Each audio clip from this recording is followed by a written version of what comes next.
Ready to roll? Good. We'll just wait a couple of minutes because some people may not log on until right at 6 o'clock. 1 minute, I guess.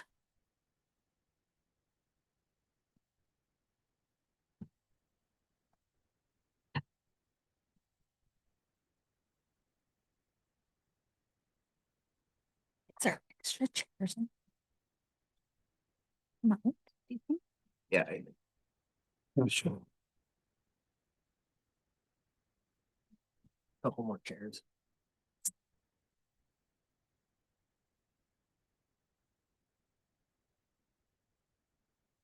Not really. And don't put any behind council. And there's still a couple of chairs available.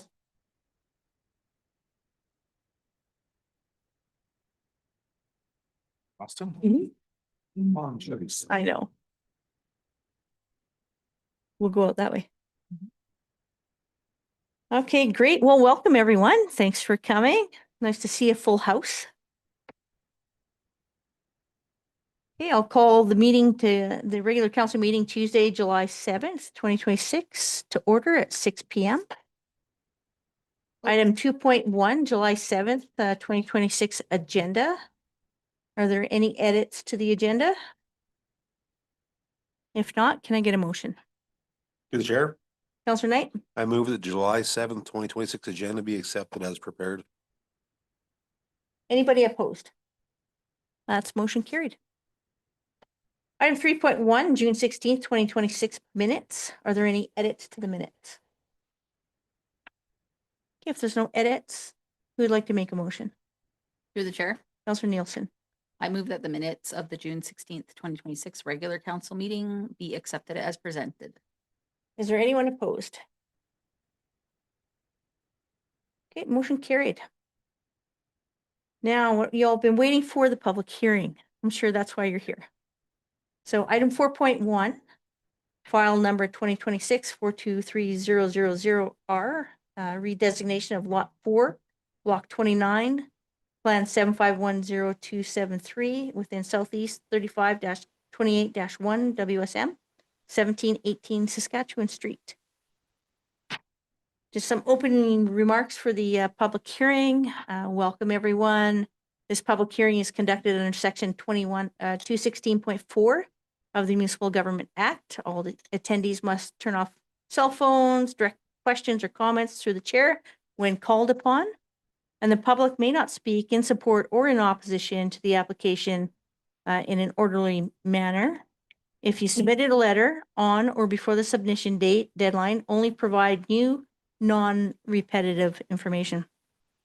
When presenting, please state your name, your full name, indicate if you're speaking for yourself, another person, or a group. And individuals have 5 minutes to speak, and groups of 3 or more have 10 minutes to speak. You'll be prompted by the mayor when you have 1 minute remaining of your speaking time. All letters received during the written submission period are included in the agenda package. There's 1 that's included in the package, and then 2 we have to decide on that came late. But Director Altina will speak to that when he does his presentation. As per the Council Procedure Bylaw 2025-06, attendees must follow public hearing rules, speak only if registered, maintain order, remain seated, and avoid private conversations. Do not applaud or interrupt speakers or council. Purpose of the public hearing is to provide an opportunity for members of the public to speak to council on proposed planning and development matters. Public hearings are formal hearings that must follow rules set out by the provincial and local legislation. The purpose is not for council to discuss and debate the bylaw, but to listen to the public's views. After closing the public hearing, council may debate the proposed bylaw or resolution in a regular or special council meeting and may pass a bylaw or resolution, make an amendment to the bylaw or resolution, or defeat it.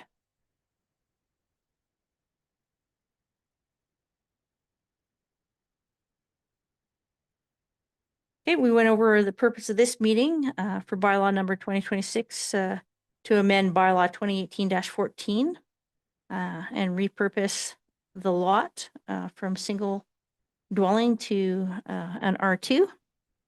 And this request was first considered at the council meeting on June 16th, 2026, and given first reading was given. Today's public hearing notice was posted on the Town of Crossfield's website and social media sites. The responses received in support or opposition during the public hearing notification on or before the submission deadline were included in the agenda package.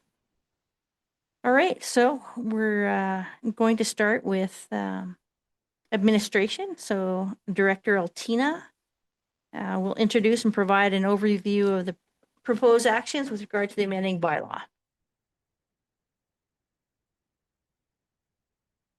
Thank you, Mayor Harris. Steve Altina, Director of Infrastructure and Community Growth, here to present item 4.1. Just going to get my computer plugged in and the presentation prepared. For council's consideration tonight, we did receive 2 letters on this item after the deadline. The deadline was June 30th to submit letters for the public hearing. We received 2 letters one on July 2nd and one on July 5th. So we would ask council to make a decision regarding whether to accept or not accept the letters received after the deadline. Okay, any discussion by council whether you'd like to accept the late submissions or not? Comments? To the chair, Councilor Benson? I think it's important to get all the feedback that we can on this. This is a major change to the area, so I think we should consider all the information. Okay, Councilor Nielsen? Through the chair. I also agree. I think because we only got 1 letter before the submission, I think we should Yeah. take all the information. Deputy Mayor? Through the chair, it's a tough one. Yeah, I suppose it'd be all right to include those just because it is quite a process. You don't go through it every day. Councilor Kloss? Through the chair, I think we should accept them. Councilor Knight? Yeah, I don't have a problem with it. If there's a possible way where we can maybe get the communication out there a little bit more about when the date deadlines are. It's hard if we don't get the proposal either to review the information either. So kind of our first time seeing it be. I got no problem. I just wish there was an easier way where maybe the residents might know the deadlines are important and when the deadline's got to be in by.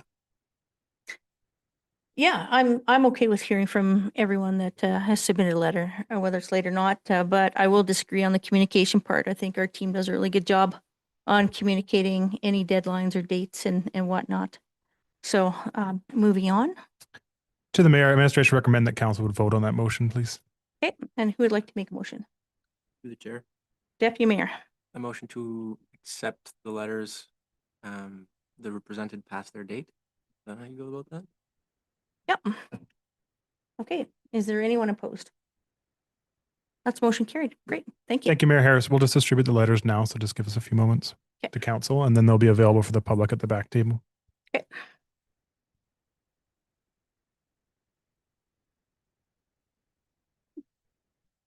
One more. Thank you.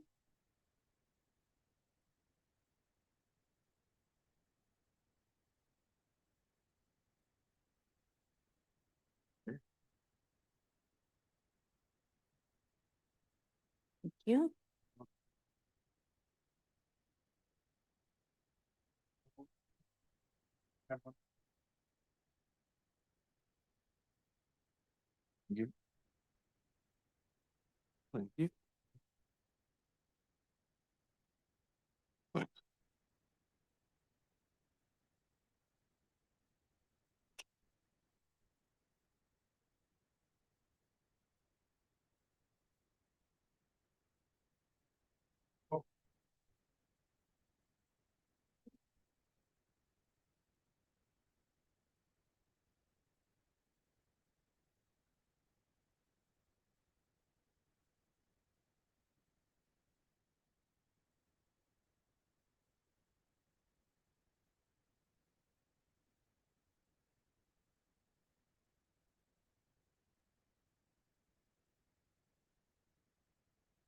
Okay, anytime you're ready. For sure, Mayor Harris. I guess it's at council's discretion when they feel like they've completed reading the letters and absorbed the contents.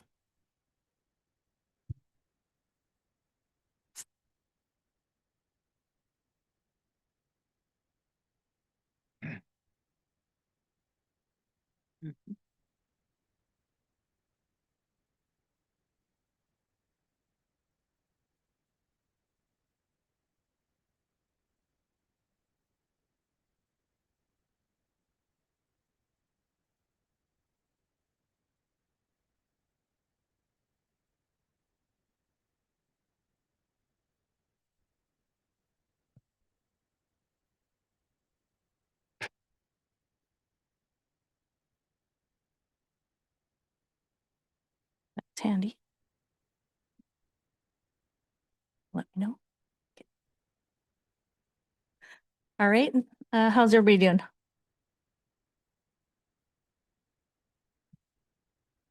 Fine. Good. All right, Steve, if you want to get started, you can go ahead. Absolutely. Thank you, Mayor Harris. The purpose of this report tonight is to present to Council Bylaw 2026-01. First reading, as the mayor had indicated earlier, was received on June 16th, 2026. This is the public hearing, and then for consideration to second and third reading after the public hearing.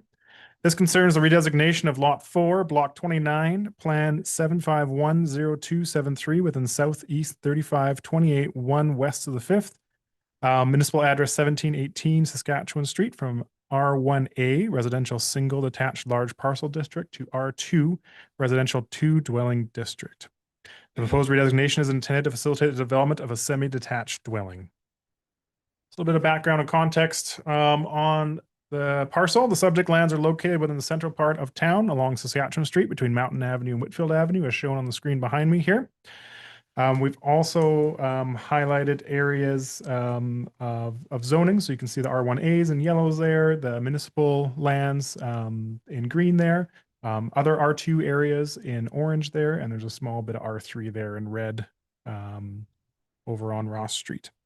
The subject lands are currently zoned residential single detached large parcel district, R1A. And the purpose of this land use district is to provide for residential development in the form of a single detached dwellings on large parcels. The lands are not located within an area structure plan, and the application it was reviewed against the municipal development plan and the land use bylaw. The lands are currently vacant. The previous dwelling was destroyed in a 2025 structure fire.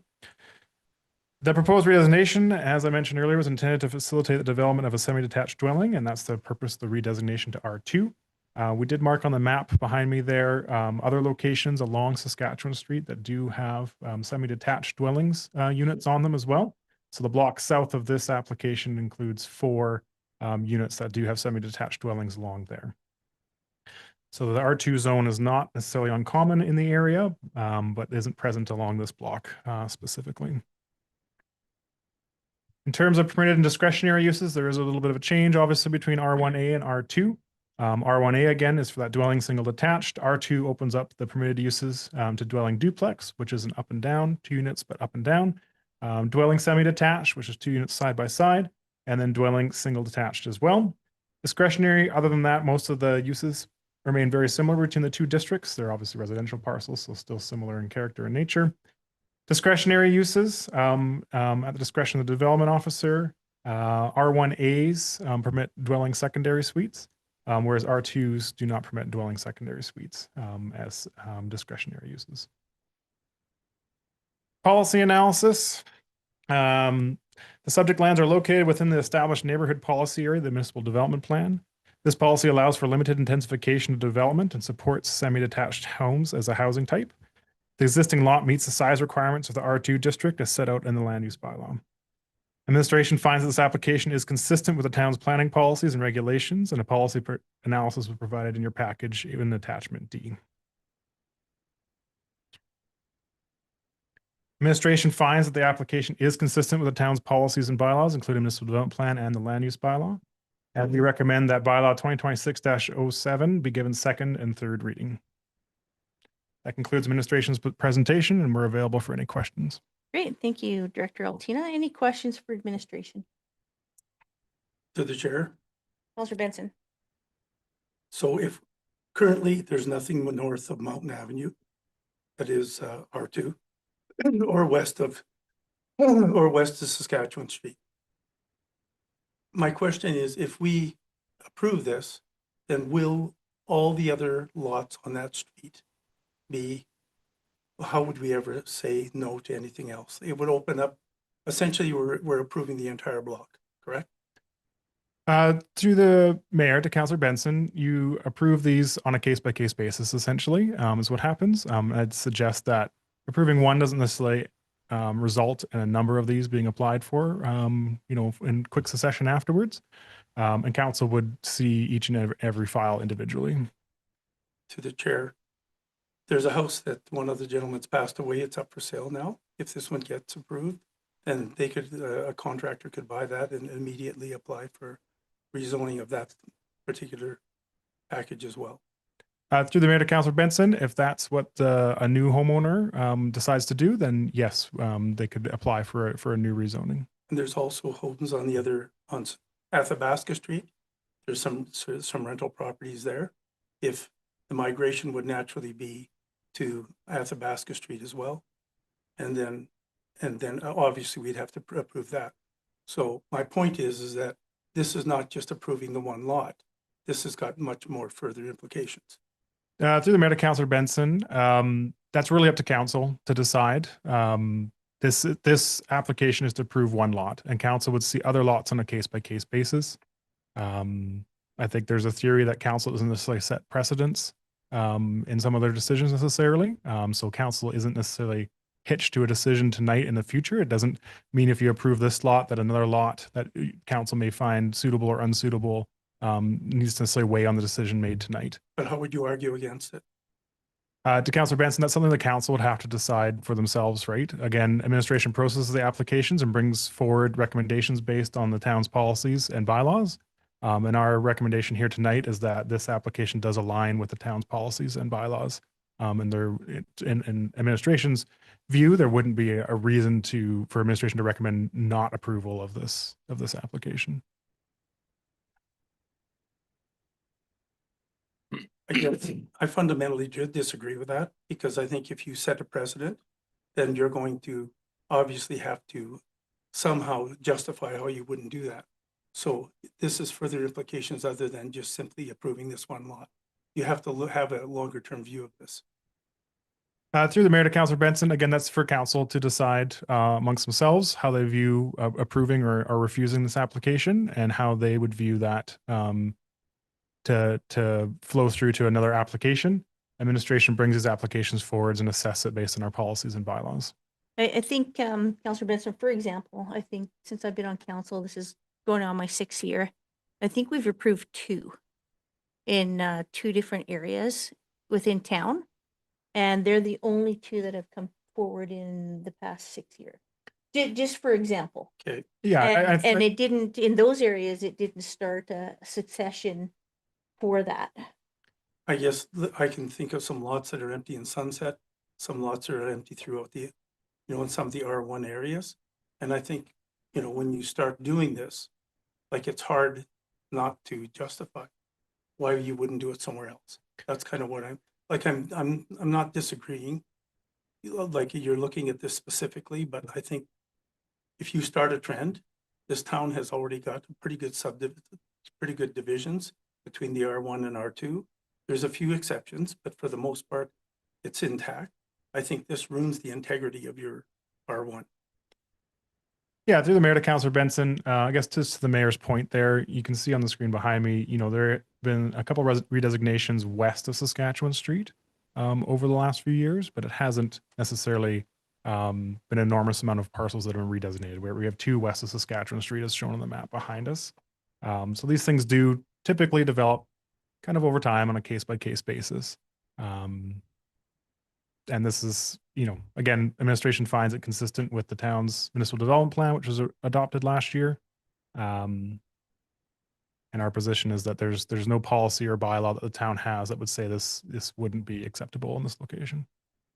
But if you have an R1 designation on this, they can have a secondary street suite, correct? Through the mayor to Councilor Benson, that's correct. And they could then have R1A. R1A, which would give them the 2 rental options. Through the mayor to Councilor Benson, that's correct. They could apply for a secondary suite as part of an R1A district. And that, That is a discretionary use. So that application would be a development permit, and that would be also circulated to all adjacent landowners for comment, and then come back to the development officer. Okay, any other councilors have questions? Through the chair. Councilor Wilson? I just have concerns about architecturally how the neighborhood will look. I mean, I don't have I kind of agree with Councilor Benson. I mean, I am worried about what the slippery slope of that will do to that neighborhood. So I'm not necessarily opposed to duplexes R2 designations throughout, but I have, for this particular neighborhood, I think we either set a precedent for is there some way we can architecturally guide them to make it look like it's supposed to belong to the neighborhood somehow? Through the mayor to Councillor Nielsen. So they have to follow the land use bylaw. Yeah. And the land use bylaw sets out, maximum heights, setbacks, lot coverage, and all those elements for the lot, essentially. We don't have an architectural control policy in place. That's typically found in newer neighborhoods. So like Vista Crossing, for example, has architectural controls placed on each lot, and that's usually done at the developer level. In our, more original neighborhoods, in our older neighborhoods, there's not necessarily architectural controls, but they still need to conform with the land use bylaw. Yeah. I'd suggest the 4 properties that have been redesignated, are semi-detached dwellings, south on Saskatchewan Street. Might be worthwhile for council, to take a look at those properties and see how they fit into the neighborhood. And, this property would develop in a similar fashion, under the rules of our land use bylaw. I'd also say that might be a question for the applicant when they come up. Maybe Mhm. they have an idea already. Yeah. Okay. Anything else? Good. Anyone else? Okay, I'm just I want to be clear just on the parking. Do we require parking for 2 spots for each side of the duplex? To the 2 mayor, per? it's 2 per dwelling. That's what I thought. My big concern would be on-street parking. I don't think we want to clutter up the area with too many cars. Even though I understand, like if you have a family and then you get teenagers and they start driving, you're gonna have those additional ones. But on-site parking for me would be a big thing. Yeah, to the mayor. So it's 2 per dwelling, and that would be regulated at the development permit stage, right? We would ensure that Yeah. there's space for 2 vehicles on the parcel per dwelling. Yeah, at the and development in stage. this case, do you think it would be at the front or at the back, or is that up to the applicant? I believe the R2 district allows for laned or front drive access. So it would be up to the applicant and their development permit submission. Perfect. Thank you. That's the only question I had. So if there's no other questions, thank you, Director Altina, for that. And I know you'll be on standby in case something else, other questions come up. So we'll invite the applicant, Justin Menard, to come up and make a presentation. And if you can, just state your name. Lindsay, you need address too? Even though we have it, do they have to say it out loud? Yeah. Yeah, so name and address for Crossfield here. And if you can kindly speak into the microphone. Absolutely. Thank you. My name is Justin Menard, resident here in Crossfield at 1120 Veterans Avenue. Have been for the last 8 years. My parents own 1718 Saskatchewan Street and have for the last 30 years. Here tonight, obviously, to advocate for the approval of a redesignation application for 1718 Saskatchewan Street. For our family, and lots of them are here tonight, the lot isn't just about real estate for us. Our family's been in Crossfield for over 30 years. Rob and Wanda, who are here tonight, have Postbox 7, if anyone wants a little chuckle. This is the home that my family grew up in, or my wife and her family grew up in. And 8 years ago, my wife, my kids, and I decided to move to Crossfield, honestly, to be closer to family. 14 months ago, Rob and Wanda lost their home to a house fire. And as you know, during that time, many of you guys had reached out to offer your support. Ultimately, tonight, I'm here to ask for that support so that we can responsibly rebuild and move forward with our lives. I think it's worth reiterating that this request started out of complete necessity following the remediation and demolition of the current home, which is now reduced to its foundation. There was subsequent inspections that revealed a harsh reality for our family that both the foundation along with the intertwining sewage lines do need to be replaced regardless. And at this point, that is an expense that our family gets to endure. That's not something that insurance covers. Making it financially responsible to simply replace the house on its current footprint, our option is to look at more modern solutions in a, original neighborhood, which does present a unique opportunity, but also to your point around following the architectural designs of the neighborhood, even if they're not, written in stone.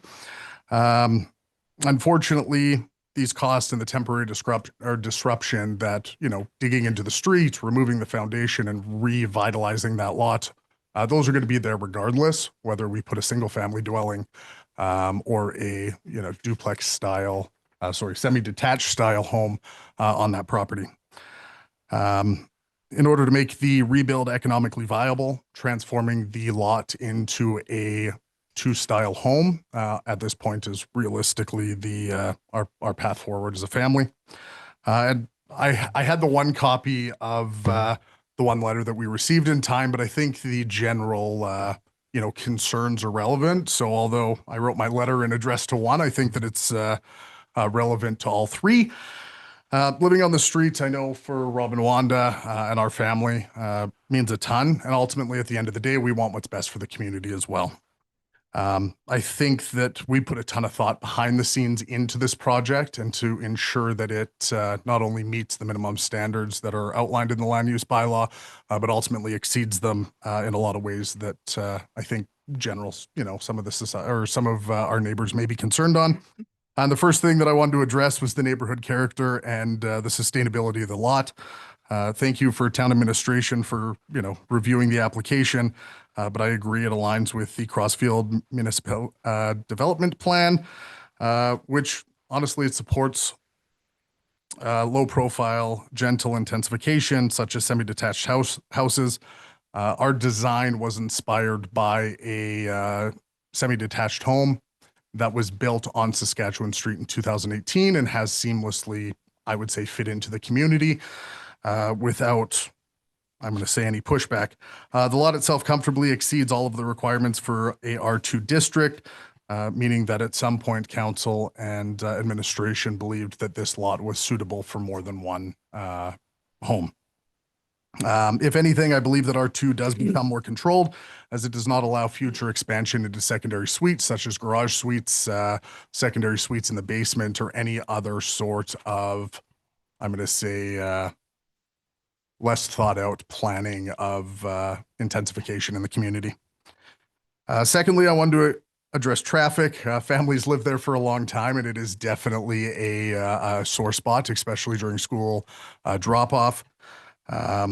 When looking at some of the older duplexes in the area along Saskatchewan Street that were built prior to the updated bylaw, it's very clear where there is some concerns on parking and overall strain on the roadways, where there is little, if any, off-street parking.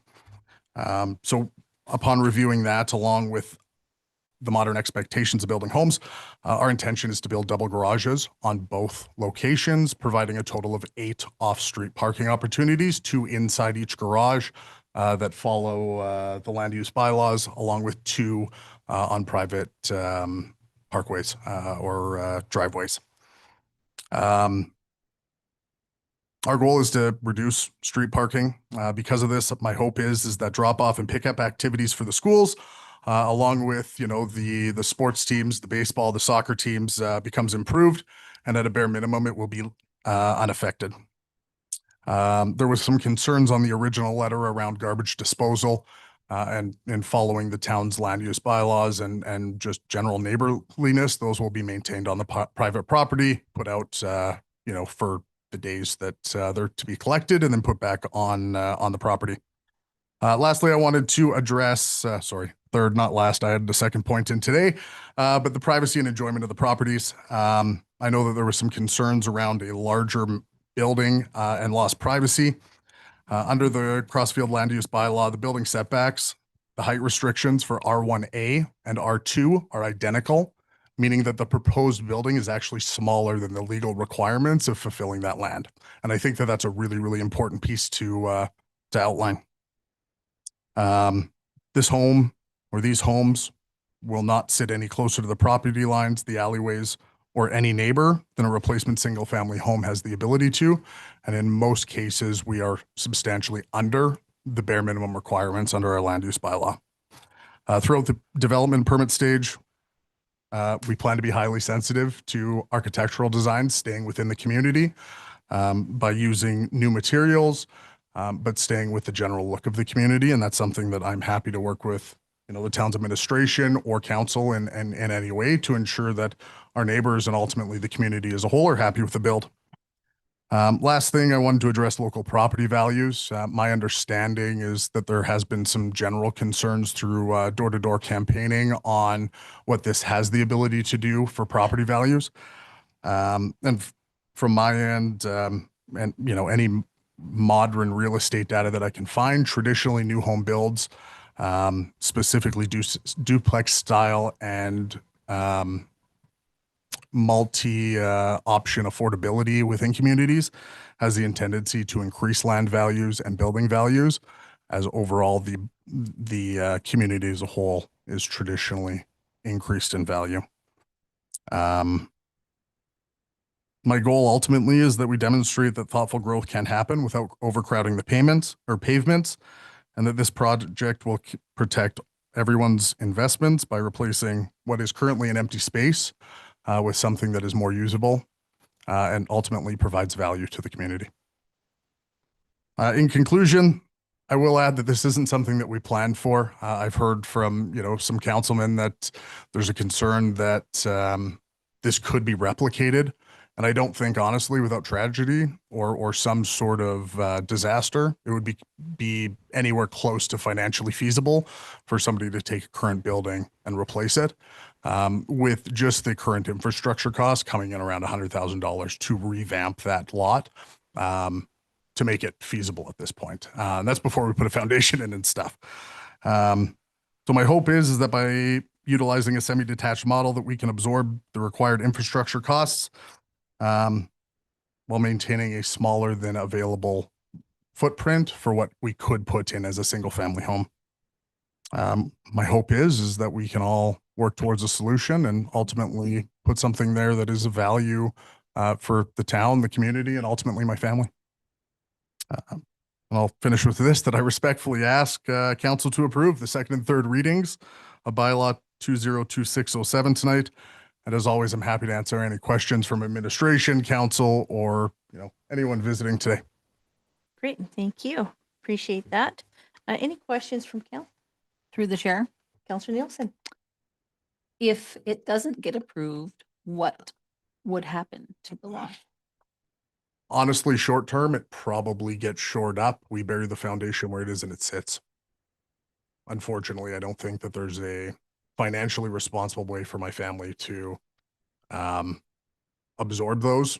Banks don't like taking on additional what would traditionally be developer concerns, right? Of setting in sewage lines and stuff like that. Preliminary estimates expect that we do have to rip into that road regardless. Mm. I believe that happened on Smith Street I think it was Smith Street. The duplex that went up there after that Yeah. house was tore down. Similar infrastructure needs at that point. Maybe limit. Sorry, limit. Yes, thank you. Maybe- Yeah, Yeah. thank you. Any other questions? To the chair, Councillor Benson? you indicated that you don't think there's going to be a cost, like your research said on effect to the neighborhood on the real estate, right? Cost to the neighbors. Like if you do a simple Google search, that's not correct. The land typically is a little bit more valuable and the houses become closer to zero. So like the research that I've done on that, there's a significant impact to the neighborhood, especially, and if you add more than one, like there is actually a cost. And from a town's point of view, I don't really see where there's a benefit. Like there's not going to be an increased tax amount. We're not going to make a significant amount more tax.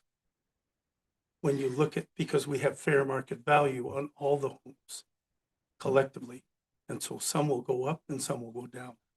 Through the Councillor Benson, can you just turn that into a question? 'Cause Okay, I so my think it- question is. Time this. to debate afterwards, but right now. My it's just a question is this, where did you get the information that said it won't have any effect on the surrounding land values? through the chair, if I may, to Councillor Benson, I would say that that's twofold. So currently to the town, bare land tax value is virtually zero, comparative, right? So if we decide to hold on to that land for the foreseeable future, there is zero tax implications there to answer that first question. Secondly, When a home is sold, I have a decent amount of experience in real estate. When a home is sold, they look at comparables, which takes much more of an effect versus the year of a home. And traditionally, when you look at upgraded fire safety measures and just the intention that needs to go into a home to build a new home now versus when a lot of these homes were built in the 60s and 70s and going into the 80s. Modern infrastructure traditionally pulls more money. The best example off the top of my head that I can give you is Poly-C pipe, along with asbestos, which was one of the reasons that our lot needed to be remediated because it was built in a time where asbestos and both Poly-C were, allowed. Homes without those presented concerns traditionally sell for more.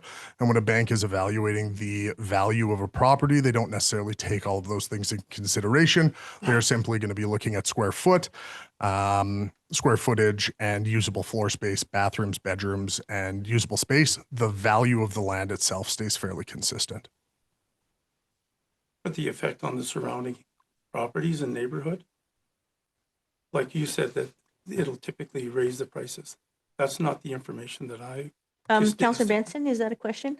yeah. Because we My get, question turn is into a this. question, please. The question is, where did you get the information that the surrounding homes will increase in value? Through the chair to Councillor Benson, I would say twofold. I would look at traditional land sales. Currently, there's nothing on that lot. If I was to look at either of our neighbors, which I've had multiple conversations on both sides with at this point, I think that if we look at a vacant lot versus a home in general, I think that there's a generic increase versus what's currently there. Unfortunately, I can't go back in time and put what was there. But again, I'm going to go to my experience in real estate. Traditionally, that has like regentification of communities is an important piece. At some point, the communities, if I look at the next 30, 40, 50 years, those homes will be refurbished and brought up to modern standards, right? There's a lot of banks, as an example. If I look at asbestos, where you're starting to see banking institutions or private lenders refuse to go into houses with asbestos or poly B based off the health risks that they go with. When you start seeing homes in communities that don't have those same things that were there many years ago and considered normal, you see land values as a whole go up. Yeah, you didn't answer my question. Like the information, like that I'm looking for is how will it affect the surrounding? Like, yes, there's a vacant lot there today. And if you were to build R1, this is versus R1 versus R2. Absolutely. R1 would have no value on the surrounding homes. R2 could potentially impact the home. Through the chair, if I may respond to that, I know it wasn't a question. I would think that the same relevant concerns could be there if there was an inappropriately placed R1 home there. To be completely honest, but I don't see any information that would suggest values of homes go down based off of what is beside them. And I think that if you were to look at it as a larger community of just simply Saskatchewan Street, I don't think a potential buyer, and again, I'm using my experience in this, I do not have anything to go off of, but I don't think a potential buyer would see the difference between a block down on Saskatchewan Street having a specific type of home versus on this specific block of Saskatchewan Street having that same type of home. I could see your argument being very relevant if we were looking at buying 3 or 4 blocks of homes in that area and constructing an apartment complex, because I think that there's other concerns there when it comes to enjoyability of your neighborhood. Parking is a big one, but I don't think based off of our proposed development that there's any risk of decrease in land value. If anything, I would argue the exact opposite, that it increases it, sir. Okay, great, thank you. Any other counselors with questions? Through the chair Counselor Kosh, go ahead. to Steve, actually, as far as his ability to build a secondary suite in an R1 district, is that a accepted or discretionary use? Or in order to have a secondary suite, would we have to rezone it regardless? Through the mayor to Councillor Kosh, it's a discretionary use in an R1A zone.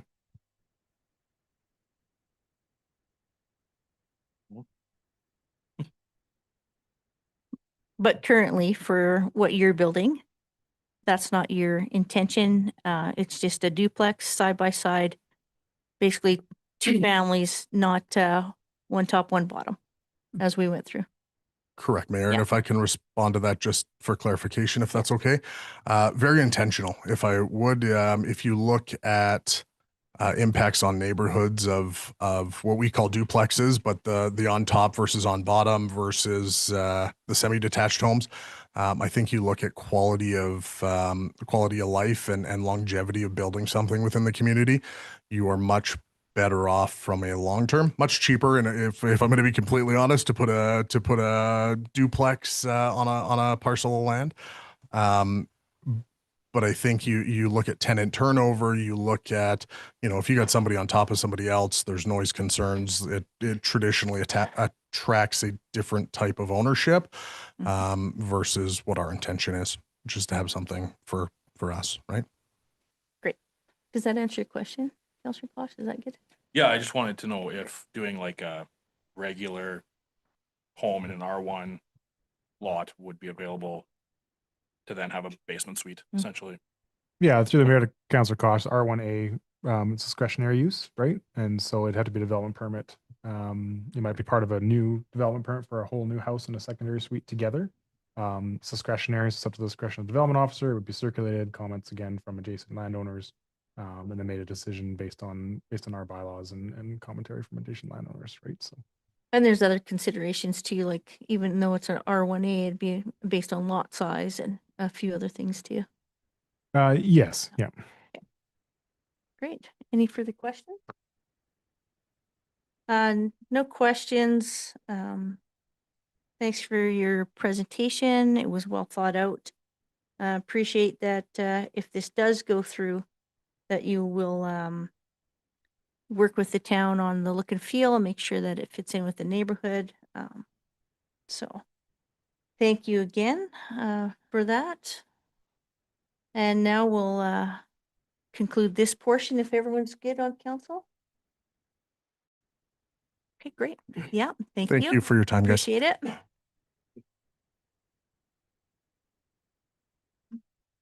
We haven't had any submissions from the public other than the owners and the family in favor. Just wanted to check. Lindsay, if that's correct. Okay, so we'll move on from that and then we'll look at the submissions from the public in opposition. And I'll call upon, yes, sir. Sorry, Mayor Harris. It's administration's opinion you should call 3 times for anybody in support if that's the stage I that can we're do on. that. Yeah, Thank we you. have a number of people in the room today. Obviously, we're not looking to hear from the applicant necessarily again, but from anyone in support of the applicant and their application. Okay, and it's anybody who had signed in to or submitted, right? I would call Okay. Mayor Harris just right, just to so be it's, transparent and open with all the public. If no one steps forward, that's what it is. But Okay, so we'll do it a second time is if there's anyone present who wishes to speak in favor. Okay, and third and final time, is there anyone present who wishes to speak in favor? Okay. Now we'll move on. Thanks for the reminder. Okay, submissions from the public in opposition. I'll make a call for anyone who is in opposition of the application to speak as per the sign-in registry. If you do 5 minutes per individual or 10 minutes per group. And was there anyone on the sign-in registry? No. Okay. Anyone else who wishes to speak in favor, or sorry, in opposition for a second time? I'm not in opposition. Oh, sorry. And anyone else present who wishes to speak in opposition for a third and final time? Okay, so there's no one. Great. So we've heard from the family. And there's no one that wants to speak other than the two letters. Okay, does council have any? No, we're good. Applicant rebuttal submission if you want, but I imagine your presentation stands. Yes. Okay, fantastic.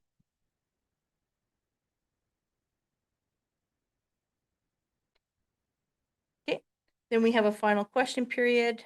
Did council have any other questions from council for the applicant or administration? Nothing? Great.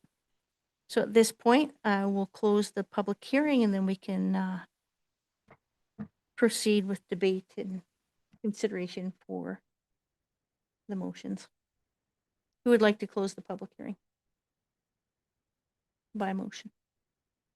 Through the chair, Councillor Brennan, I move that public hearing be closed at 6:47 PM. 6:47. Is there anyone opposed? Okay, thank you. And sorry, Deputy Mayor. Not, That's it. all right. Good enough. Okay, the public hearing's closed. We can proceed to consider bylaw 2026-07 for second and third reading.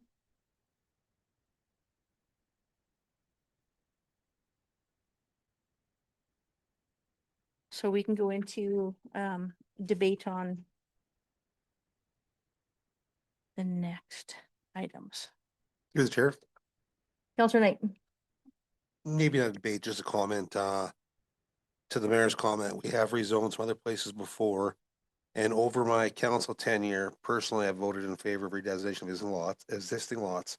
But my personal opinion's been based on current land use, town compliance, parking, still reviewing the residents' concerns. And I understand there's some concerns that we're setting a precedent, but in my personal voting history, I don't think this is a precedent thing. Yeah. I feel like we look at the concern, we look at the reason why we're rezoning it, and I hear that residents have concerns.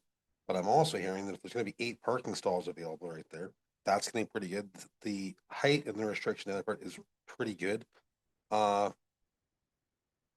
a little less hesitant than some other counselors of just, I think the precedent thing's a concerning thing to be tossing out there. I don't think that, like, each time we go and vote on one of these, it's important that we look at each individual one. It's not just a hammer on the ground, so that's my 2 cents on the comment of just making it a staple for future situations. Great, thanks, Councillor Knight. Through- Councillor Kosh, how about you? Nothing offhand. I do find it interesting that there's 3 people who have expressed their desire to not have it in their neighborhood. I live on the end of that block, and like it's a busy block. I'm not sure if duplex fits in all the time, or precedent or not. Yeah. Okay, thank you. Through the Deputy chair. Mayor. Thank you. Yeah, I think that's a really good consideration, Councillor Knight, as far as considering it as a whole, like, or on a case-by-case basis. The only other thing I would add to that, though, is like there is another option for the family to be close in the way that they're looking for. Because, I mean, looking beyond that, this family, when you're looking at the type of residents you get in and out of there or whatnot, when the family is gone, the type of people you get there. And I don't know if, considering, like, you can't eliminate entirely the idea of a precedence, because I think we had mentioned it before in other meetings, how we're looking to give people that are looking for those larger R1A lots an opportunity if they want something with a little bit more yard. They don't want to have the neighbors as tight as they want. And from what I've seen as far as trends go, there has not really been a lot more R1A proposed in development. And I don't know if we'll be seeing that in the future very much either. Like, so I would be careful to eliminate these lots that we have. I know that there's some spots down the street that are pretty, like, We've allowed some R2s there. There are duplexes down the road, but they're all pretty located in that one zone. And then we're also building a lot of those in our newer developments as well. Like I said, so that would be kind of where I'm at. I don't totally disagree with the idea, but it's just that where we're heading kind of thing. And there are other options to kind of achieve the same goal as far as I can tell. Counselor Benson. Okay, thank you. So my immediate concern is the fact that this is going to set a precedent. And yes, I've heard Mike say, no, we haven't had that. But typically, if you do this on this block, you have to be considering that you're going to allow other ones. And if something else happens, some other house, and we could kind of post that to a bunch of other neighborhoods. A house burns down and we just decide that we're going to build a duplex, right? We have zoning for a reason. The integrity of the zoning is at stake here because as soon as we change this, then it's changed forever. And if your family builds a home and at some point it'll be up for sale, right? And then you'll lose control, right? It'll have two titles, right? So then it will have two titles, a title for each side. Okay, so it's one title. Okay. So the point is that there's two places here, right? So my concern is, and the research I've done is, yes, it has an impact on the neighborhood. And from the taxations, from the town point of view, I really think it's a wash, if not a slight negative. So the other thing that I thought of is people bought these homes many years ago, your parents included, because they wanted an R1 house on a large lot, right? Most of the people today are still on those lots and the lots behind them, right? Because I know your neighbors and I know the people that live behind you. So my concern is for those people, right? Because if this impacts their homes, then that impacts their family life. So, am I against building duplexes? No. There's lots of places I think would benefit from a duplex, right? But when you start doing this, and then you could go on to Athabasca, you could go on to Harrison, like the same thing could happen. And then, then we'd have to review that on a case by case basis. But it's, even though it's your family, which is a better sell to me than a contractor building a house and flipping them, I still have the concern of the impact on the neighbors. That's my point. So. Thank you, Counselor Benson. Counselor Nielsen. I am not opposed to duplexes as a whole.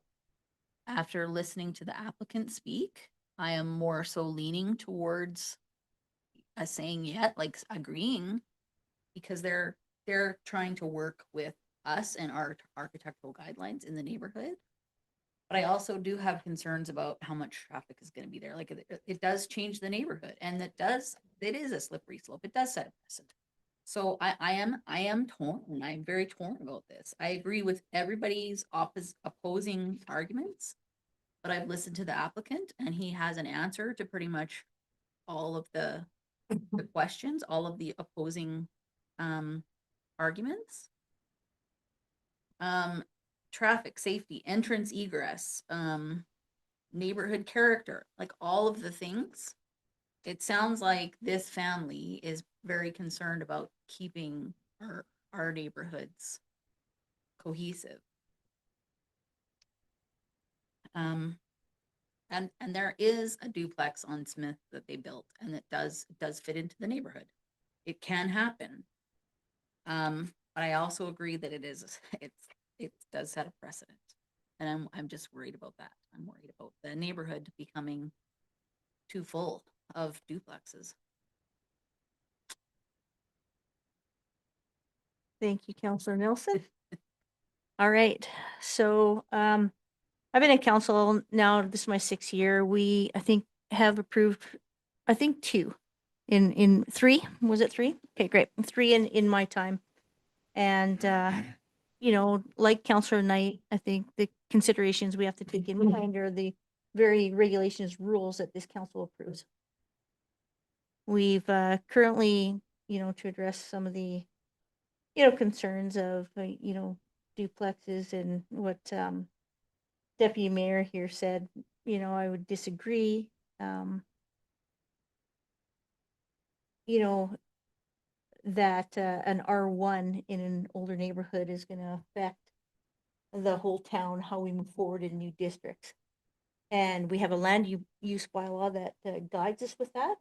And it only allows us so many units for so much area of land, and we already have control over that. So I would disagree with that point on that would make any changes. Change is scary. Nobody likes change, and everybody likes their neighborhood to remain the same forever. But I think even as things happen, things that we don't plan for, that brings change too, and it's bringing change for the family. And it may, depending on what council decides, bring change for the neighborhoods, the neighbors in the area. I think that anytime that we have a municipality that has high growth, even like ours, things change. Like, we're not going to be like Airdrie or Calgary just yet. And Calgary is seeing a lot of that gentrification now in the downtown area and in certain areas. And I think this is something that can maybe even be expected in an area that's close to schools. We have people move here. They may, some of these families will look to the older neighborhoods to move into and whatnot, right? These homes are getting older, and Mr. Menard spoke to that. These homes could be bought. They could be in poorer shape, and change might happen then. And we may, at some point in time, have to look at, other applications that come across our lap here at council, whether it's us or somebody else. But I think in the end, I think our bylaws and our regulations guide us. And yes, we do have to have an open mind when it comes to listening to neighbors and everything else. I think that the intention of the family is good intention. They're going to be, to your point, Councillor Nielsen, they're going to be looking at working with the town and obviously with their neighbors on that look and feel of the neighborhood. And they have addressed, the parking and quite a bit of what is happening here. And from my understanding, I think that as far as traffic and everything else goes, I think there's been a few vehicles and drivers at that residence already. And I'm not sure that's going to change significantly moving forward. So I'm not opposed to approving this application based on all of the things that we've talked about tonight and that's been addressed, and that we're following our bylaws and regulations that we have in place. Can I also say as well, I think it would be better to have the lot in use than not in use. Agreed. Then sitting there empty. Yeah, agreed. Okay, that's all I have to say. I know it was lengthy, but I thought we should address some of that. Any other debate or questions from council?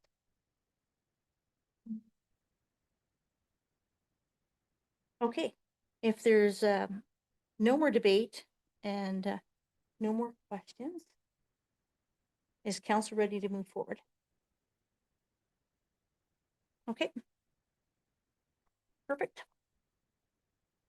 So I think that we'll be looking for second reading then. And who would like to make that? Through the chair, Councillor Knight. I move that bylaw 2026-07 be given second reading. Okay, is there anyone opposed? Aye. Okay, that's three opposed. Okay, in favor? And 3 in favor, and it's defeated. Do we move forward with the next one then? Okay, To the mayor, it would be considered that the application be refused. It fails in a time. Thank you. I have a question though. The application has failed, and so this is it. There's no reapplication or anything? To the mayor, typically there's, it's 90 days. Yeah, so under the MGA, there's basically a cool down period. I think it typically 3 months, 90 days before an application can be resubmitted to council for council's consideration. Okay, thank you. Okay, well, that one's done. Sorry about that, but maybe reconsider in 90 days and see what happens. Maybe chat with some of the neighbors.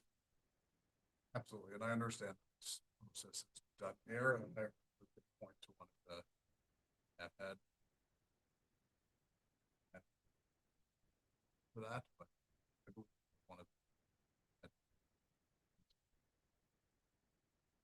Yeah, I'm sorry you had an opportunity to speak when I made the calls, but it was too late. oh, Yeah, sorry. Okay, we'll move on.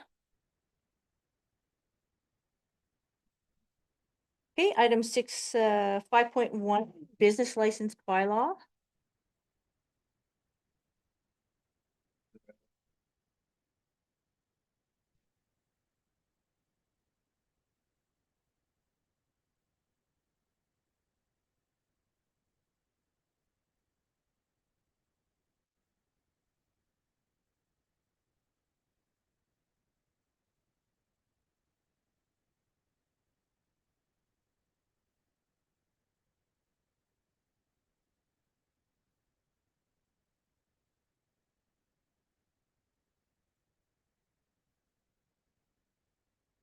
Okay, anytime you're ready. Good evening, Council. The purpose, this evening, I am bringing forward amending updated business license bylaw. The purpose of this bylaw is to provide Council with information on updated business license. The updates are administrative in nature and intended to improve clarity, consistency, and enforceability. The updates include revised and expanded definitions, clearer licensing requirements for businesses, and more detailed provisions for hawkers and peddlers, including when a license is required and the conditions for operating within the town. The bylaw also improves enforcement by linking offenses provisions to specific requirements within the bylaw, such as operating without a valid license or failing to display a license where it is visible to the public. The report aligns with the town's strategic priority of responsible community growth and references the council's strategic plan. If approved, administration will communicate the updated bylaw through the website and notify the Chamber of Commerce of the new bylaw changes. Administration is recommending council give bylaw 2026-08, the business license bylaw, all 3 readings this evening. And that is the end of my report. I have any council has any Thank you. questions.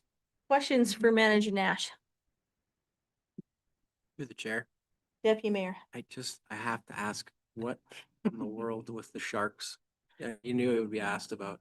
Must have. Yes, so a number of years ago, a local resident approached council and asked to put this in the business license bylaw with respect to the shark fins. So Oh. council of the day accepted it, and it's been in the business license bylaw since.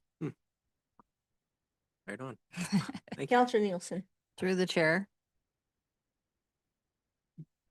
Do we need to keep that in there? Or could we amend it so that it says like endangered species in the area or something of the ilk? That is totally up to council. That would be up to us. Okay, Yeah. And if you want to make that recommendation at the end or amendment at the end, we can. okay, Think about what you want to say. okay. Any other questions? To the chair. Counselor Knight. I understand the reasons for all this. What is the process to apply for a temporary business license and what's the timeline to get that back returned? Temporary business licenses are pretty much done the day of. There you come in, you fill out the application, and it's like within 30 minutes. So it's Okay. really quick. Through the chair. Counselor Nielsen. I also had a question. I forgot about my question. And I can't find my note. Is there an appeal fee? I don't think I read where the appeal fee was in there. Like it says in 11.2 that they can appeal with a fee for a fee, but that doesn't specify what the fee is for that appeal. You are correct, Councillor Nelson. It is not in there. I will double check. Would that be through the business or the fees and rates bylaw? Yeah. Okay. Yeah. We can certainly add that to the fees and rates bylaw. Through the chair. Councillor Knight. In terms of the final or the fire inspection requirement, who performs the inspections and what's our current capacity to complete them? And will this apply to every business renewal or new business only?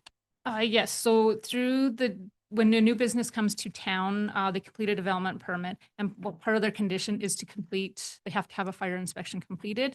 Currently, right now, that is we have a contract with the City of Airdrie that does it.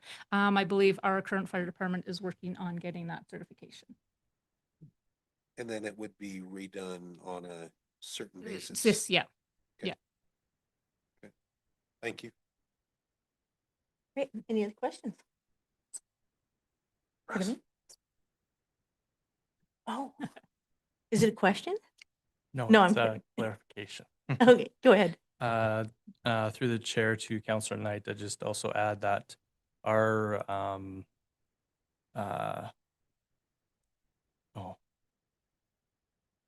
IJD, Well, our building inspector, that's correct. our Yeah, building inspectors also provide fire inspection services as well. Good point. Thank you. Yeah, that's Through good the too. chair. The reason I was asked is to make sure we weren't overburdening our administration staff. and all the rest. We pay people to do it. That's my question. Now. Yeah. Thank you.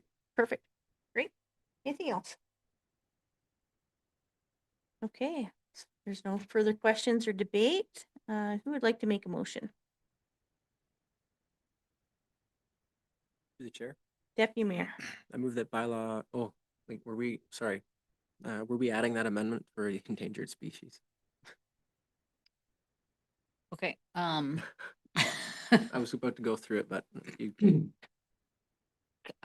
what do I say? Can I move that we? Well, amend? hang on. Or- Okay, So the motion hasn't been made yet. Oh, okay. So maybe Deputy Mayor, if you want Councillor Nielsen to make the motion with the amendment, we can do that. so that business license. So you won't have to do anything. I don't have to do nothing. We'll let Councillor Nielsen make the motion and she'll make the amendment at the same time. Okay, perfect. Okay. Fair enough. so can I move to amend? Is that No, I would think you I make make the motion the to add in? approve with an amendment Okay. of your wording. Can I move to add in section 3.17 that no person or business entity shall sell, trade, or distribute or offer for sale shark fins or other endangered or Do you want to remove the shark fins and then just speak to endangered species? Sure, let's do that. Okay. So, Can we do that, Lindsay? Yep. Okay. And then maybe Lindsay, do you want to take a minute and and then you can read it back to us? Yes. And then make sure that that's what you want. okay. Okay. I mean, we can leave in the shark fins. I don't have a problem with selling shark fins. Yeah, but I mean, for me, it would be like if you have one individual and then you have to list them all. Okay. I agree with that. Striped frog. It's Like the actually salamander. Scottish that we have the leopard from. You know, the salamanders we have around here, I don't know where they're endangered. I don't know. Oh, yeah. Any endangered species within Alberta? Can we say that or something? I don't know. Yeah, because there's not really a lot of sharks in Alberta. Mm. Have that You one. never know. We have carp now. It's true. They're not endangered. Oh my God, there's sharks in our effluent storage pond. It'd be a bullshit.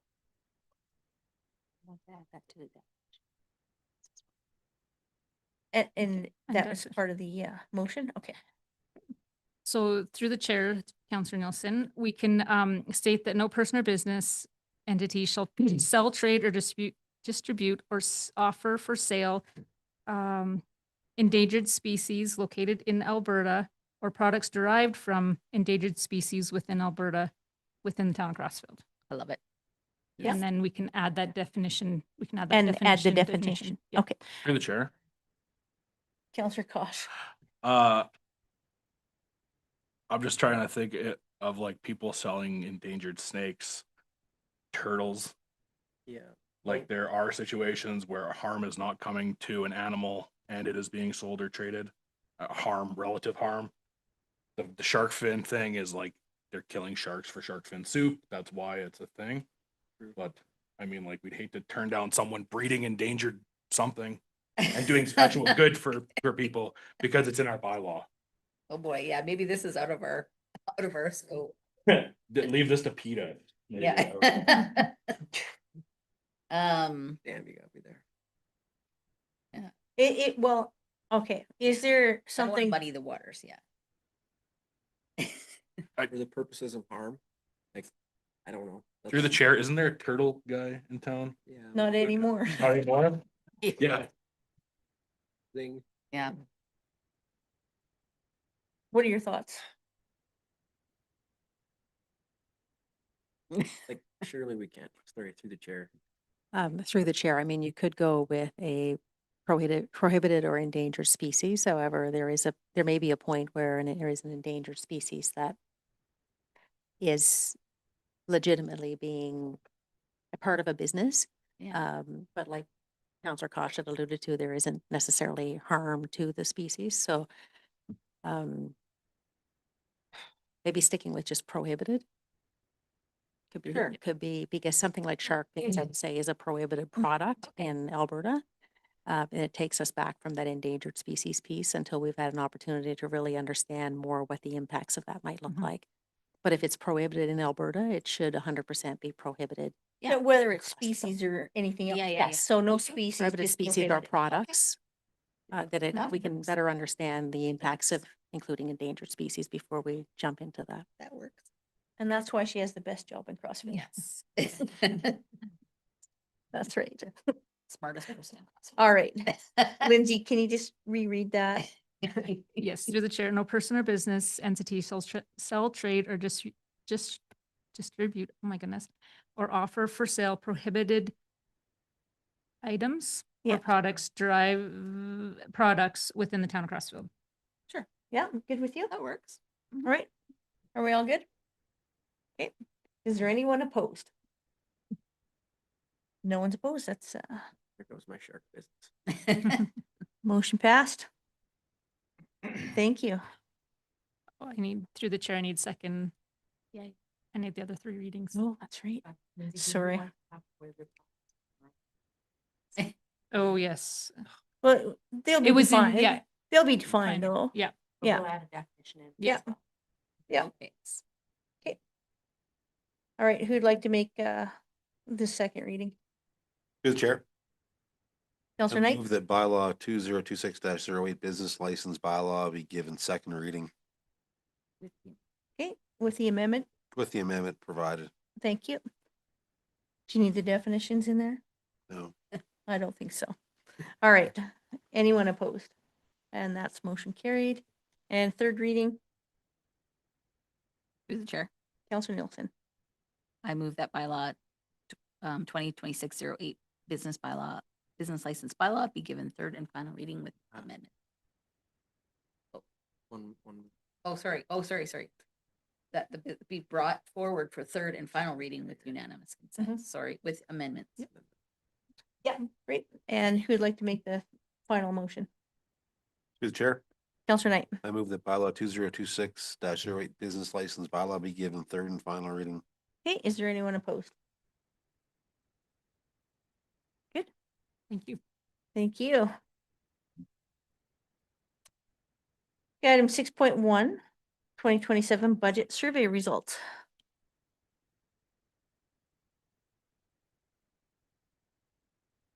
We get our CFO and our new finance freshman.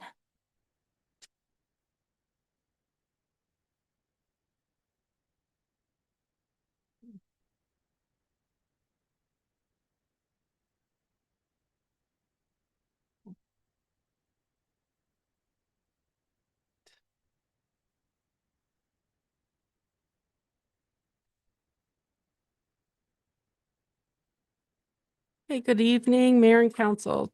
So I'm Rolette, CFO, here to present with Nicole Vandenberg, Accounting and Grants Coordinator. We're presenting the 2027 Public Budget Survey, What We Heard report. So that's the results from the Town of Crossfield. It's a 2027 Public Budget Survey. So we'll walk through kind of like who participated, what we heard, and some of the key themes that emerged throughout the survey. So before jumping into results, I just want to provide a quick snapshot of participation. We received 119 total responses, which is an increase from last year's survey participation of 104 responses. Every residential section of Crossfield was represented, along with residents who work in town. We also made an effort to reduce barriers to participation by providing paper copies at the Rocky View Lodge and Dr. Willens Manor, helping to ensure that the seniors were able to participate in the survey results. So looking at who responded, participation came from a broad range of age groups. The strongest participation came from residents aged 45 to 64, followed closely by residents 65 years and older, and those between 25 and 44 years. We also compared the survey responses to our 2024 municipal census to see how closely our responses were aligned with the population distribution in Crossfield. While younger residents participated at a lower rate, participation from residents aged 25 to 44 closely reflect the markup of our, the makeup of our community. So we actually kind of hit that average for that age marker. 60% of the respondents were female and 30% male, while the 10% preferred not to answer that particular question. So many of the respondents have deep roots in Crossfield. Over half have lived or owned a business in town here for more than 6 years, which provides valuable perspective from long-term community members. At the same time, we also heard from newer residents, helping us capture a mix of perspectives as Crossfield continues to grow.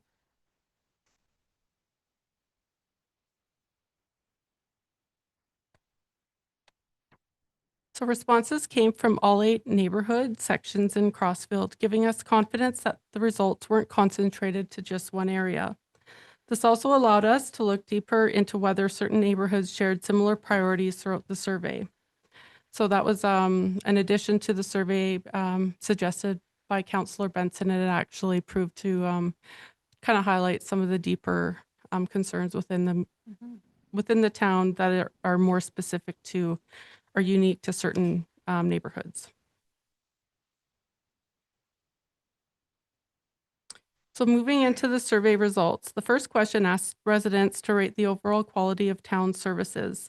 Nearly half of residents rated services as good or very good, while another 30% rated them as acceptable.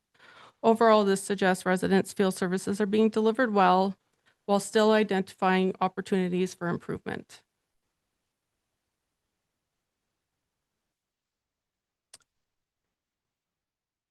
The question of community service or overall level of services and programs provided by the town shifts, kind of ask residents, whether residents feel they're receiving services at the right level. Again, the largest group selected acceptable, with another 39 rated service levels as good or very good.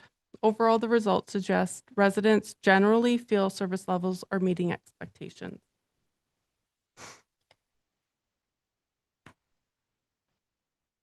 So communication has been an area we've continued to focus on over the past few years. It's encouraging to see that half the respondents rated our communications as good or very good. However, there's still room to improve, but overall this reflects positive progress.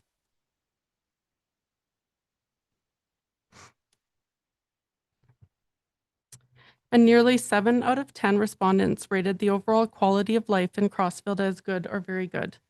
that really speaks to the community we have today and reinforces that Crossfield continues to be a place people are proud to call home.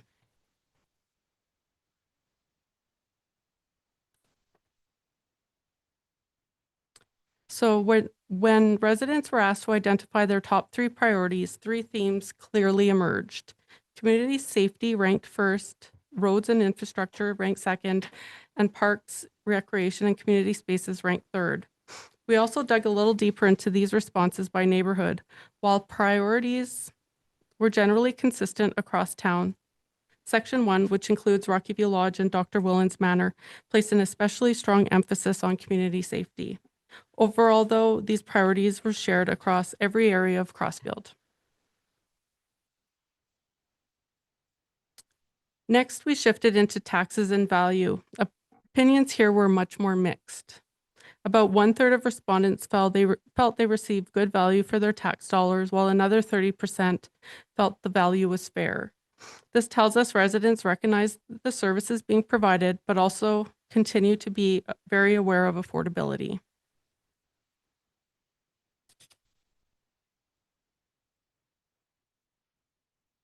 So question 7 asked residents which overall approach they preferred for future budgets. The majority preferred either keeping tax increases as low as possible or maintaining current service levels with moderate tax increases. Only a relatively small number supported significantly increasing investment if it meant higher taxes.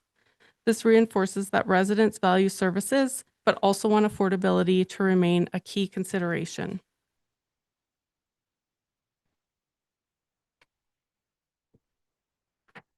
So we also asked how residents would prefer additional revenue be generated if it became necessary.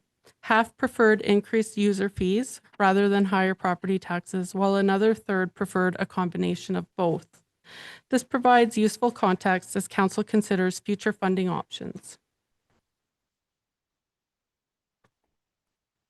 So finally, we reviewed open-ended comments and grouped them into common themes. In total, we analyzed 125 comments.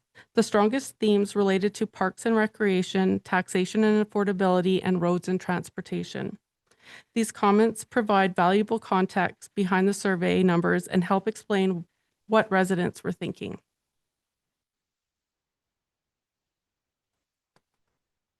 So recreation was by far the largest theme. Comments focused on 3 main areas: improving existing recreational facilities such as the arena and splash park, expanding recreational opportunities, particularly for youth, and adding playgrounds and pathways as the community continues to grow.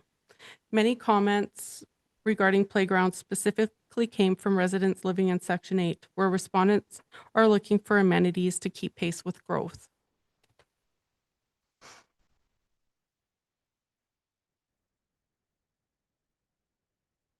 So not surprisingly, taxation was the second largest theme. Residents consistently spoke about keeping taxes affordable while recognizing increased costs of living.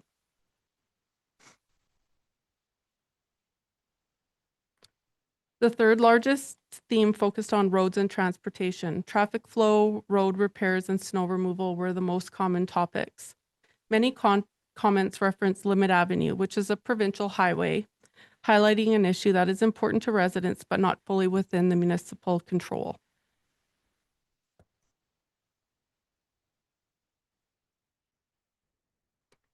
So I'll finish with one comment that I thought captured the overall tone of the survey, and that is, I think Crossfield is a great place to live. While residents clearly identified areas that they would like to see continued investment, the survey also shows a strong appreciation for the community and the services provided. So thank you very much for listening to this brief synopsis of the survey. Nicole and I would be happy to answer any questions that you have. Excellent. Thanks for your excellent presentation. Good information. Questions? To the chair, you be. Well, I'll decide. Councilor Benson. I'd be interested to know on the taxation affordability, what section of, like, are the newer sections of the town more sensitive to the taxation affordability because they typically pay higher taxes because of the property values?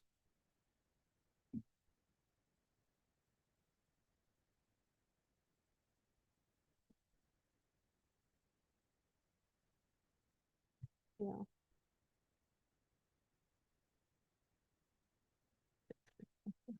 Through the chair to Councillor Benson, it does appear that in some cases, the responses in one of the newer subdivisions was generally poor, very poor when it came to rating the value for property taxes paid. So, yeah, that was, 83% of the people that responded from that one particular section. See, and that's the feedback when I get when I'm out walking. People say that, you know, which is like interesting. So then that's what I wanted to ask the question about, like for the rest of them, right? Like how they feel, but yeah. Councillor Nielsen. Well, that was gonna be my point. No surprise to me that the respondents in Iron Landing were the most unhappy with Crossfield. Regarding that development. Do we get an update on, like, can I ask that now? Do we have any updates on that development for the people listening and watching? Specific updates or just update in general? Updates in general? Are you able to tackle that one, Director Altina? Thanks, Mayor Harris. Through the mayor to Councillor Nielsen, there's nothing specific to update on Iron Landing. They're continuing to work through their final acceptance period on phase 5 and phase 4. We've not received a new subdivision application within that development going forward here. Thank you. Any other questions? Through the chair. Councillor Knight. I don't know if it's a question, but I really like the chart on page 12 that talks about where your property tax dollars go. Yeah. Every person that I talk to that's concerned with money, when I explain to them that 2/3 goes to town and 1/3 goes to the government, like we're not just jacking the rates of taxes up because things aren't going up, just doubles in groceries, doubles in everything costs double, which is not an excuse when we're trying to deliver some projects. This one sets in here. We only get 66% of the money. And we used to be like 80-20. Yeah. It just keeps going up and up and up on the government side and on the Rocky Foundation side. It's not easy making the budget work over here from council or from administration. That's all my comment. Yeah, I agreed. Yeah. Anyone else? Okay, I just have a couple of observations. Agreed on the Iron Landing. I think they could help themselves if they put some amenities over there. That's one of the biggest things for quality of life, as they haven't put any of their MR requirements in yet, and hopefully the developer can rethink that and do something there. I was surprised by, safety in Crossfield being so high. Yes, we've had some car break-ins and some minor things and maybe a couple of things downtown. But overall, like I feel safe walking at night or anytime or anything. I'd like to know why people don't feel safe in Crossfield, I guess. Maybe our municipal enforcements, if they're out and about talking to people, can find out some of those reasons when they're doing some of their engagements. As far as the tax thing, I agree with you, Councillor Knight. I think that administration and council has worked really hard to keep the taxes at a reasonable rate while still maintaining what we have and bringing in new infrastructure that we need. Inflation and costs affect municipalities too, in the same way as it does households and water commissions and anybody who deals with those things for infrastructure. And our council can't say no to not flushing toilets and putting in wastewater lines and roads and everything else that people want. And I know that right now roads is a big topic out in the community, but I think people have to know that there's a lot of things that services that the town of Crossfield provides that maybe they just don't know. And I think that we are doing a better job at putting out there to our residents and communicating with them on the things that are happening, the projects that we are doing and updating on that. So I just really want to thank staff for that. So thank you. And that's all I had. Okay. If there's no other questions or comments, who'd like to make a motion? Through the chair. Counselor Knight? Gosh, Sorry, Kosh. I move that council accept the 2027 budget survey, what we heard report as information. Okay, is there anyone opposed?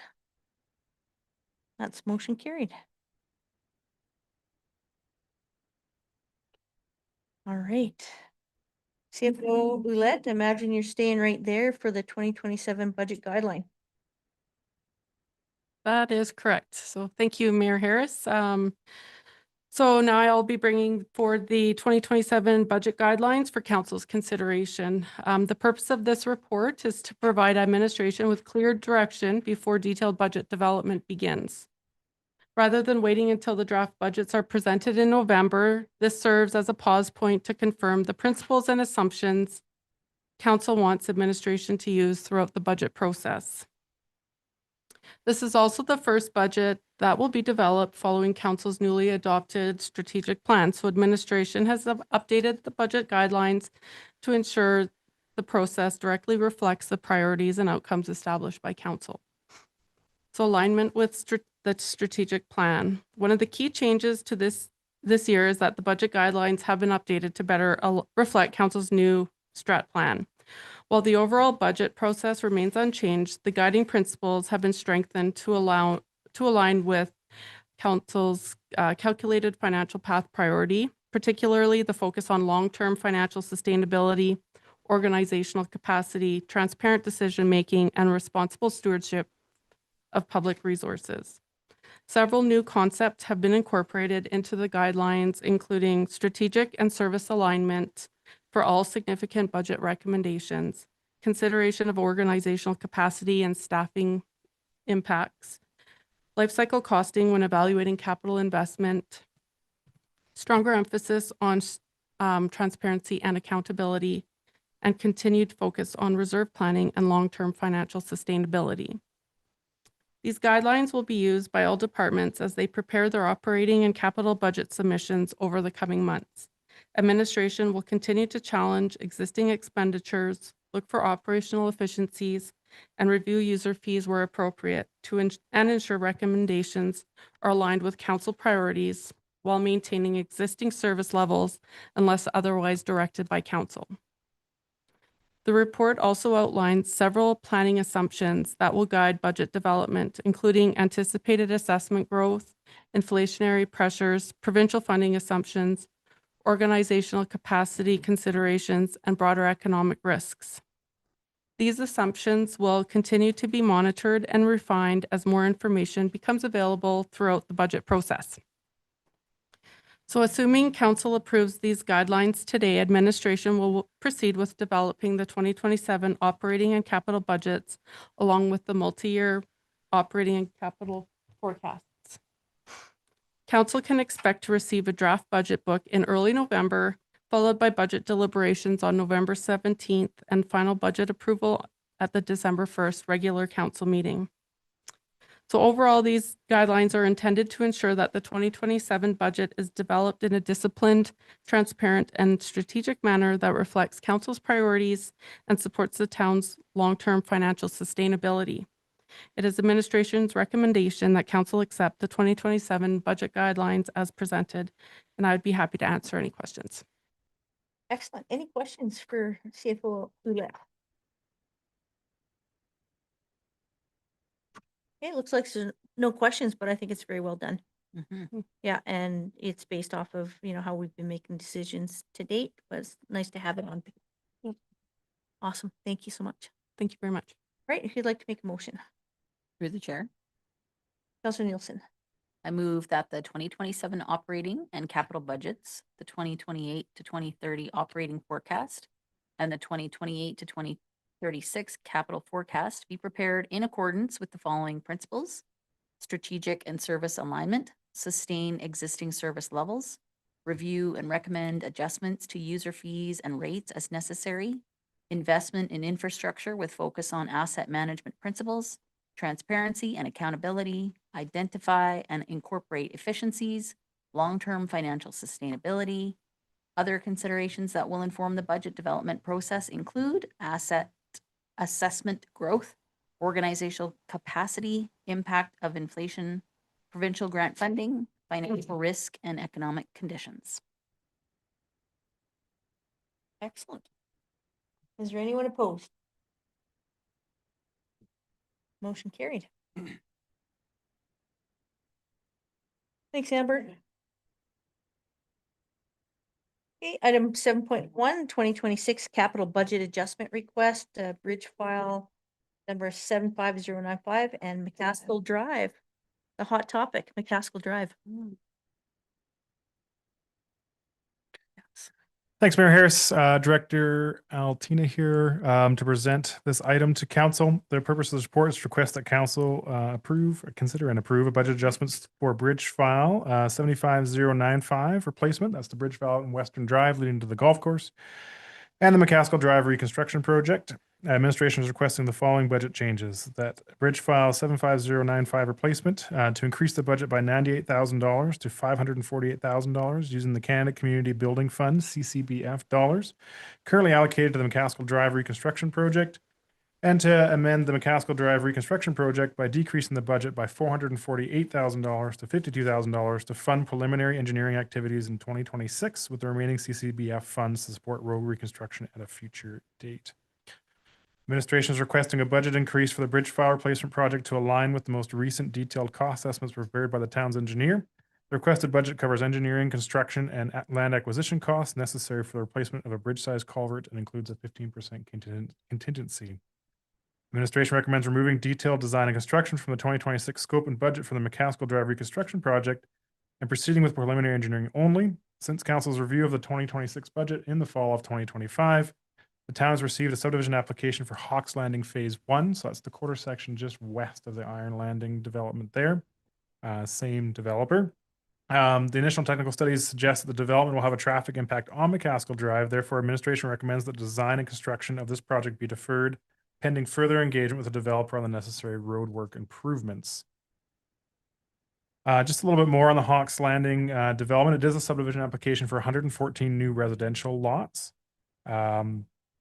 Again, we recommend that the design and construction of this project be deferred so the developer can be engaged in the required road network improvements.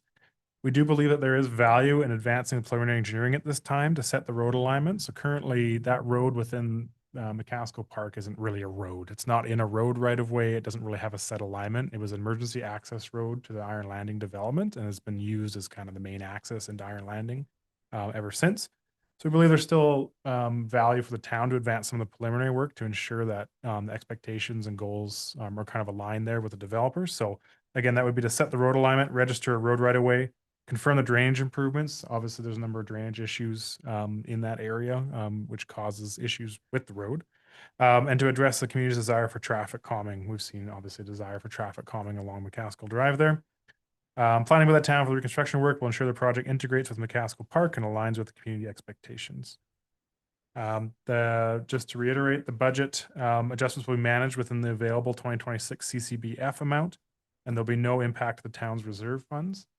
So I guess just to summarize and wrap it up for council, we're looking for $98,000 additional towards the bridge file 75095 to get that built this year. That bridge is in serious condition and needs to be replaced in a very short time frame.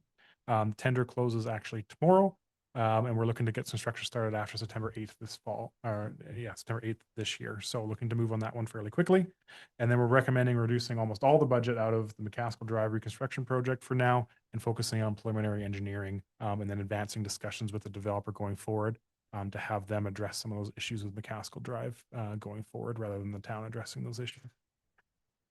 So our recommendation to council is that council approve a budget increase of $98,000 for the bridge file 75095 replacement project, and that council approve a budget decrease of $448,000 for the McCaskill Drive reconstruction project to be managed within the available 2026 Canada Community Building Fund CCBF amount. Concludes my presentation, and I'm available for any questions. Thanks, Director Altina. Councillor Nelson. Through the chair. Yeah, I agree with the funding increase to the bridge file. However, there have been a lot of complaints about McCaskill Drive. So, my question is the hope that we get the developer to pay for the road before they start the new development? And could we get that done? Is there gonna be alternate access to that area through the north, anywhere else other than Harrison? Is there any way we can do both things, like keep that road healthy and do the bridge file, like questions? Yeah, through the chair to Councillor Nielsen, those are good questions, and I think it's a matter of council's priorities and the funds that are available to the town. I think we're suggesting perhaps to continue to advance some of the work on McCaskill Drive to get some of the preliminary engineering set in motion, to either assist the town to do that project or to assist the developer in facilitating that project to move forward. What happens is they've submitted a subdivision application for Hawks Landing Phase 1. And they complete all their technical studies, and some of those technical studies, such as their traffic impact assessment, look at what the impact will be on the community. And so we review that, and we see that there will be an impact to that road, McCaskill Road, which isn't really a road and should be brought to a municipal standard, right? And so we see an offsite impact that's attributed to the developer specifically for Hawks Landing Phase 1.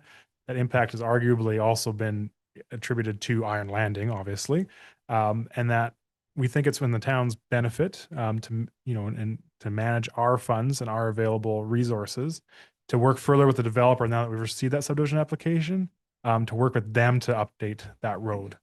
We may take a first step forward. We're recommending we take a step forward towards them to conduct some of that preliminary engineering, get the road right away set the alignment and set our expectations clear in that park facility, and then work with them over the fall and winter here through their Hawks Landing Phase 1 subdivision and see where that goes in terms of updating that road.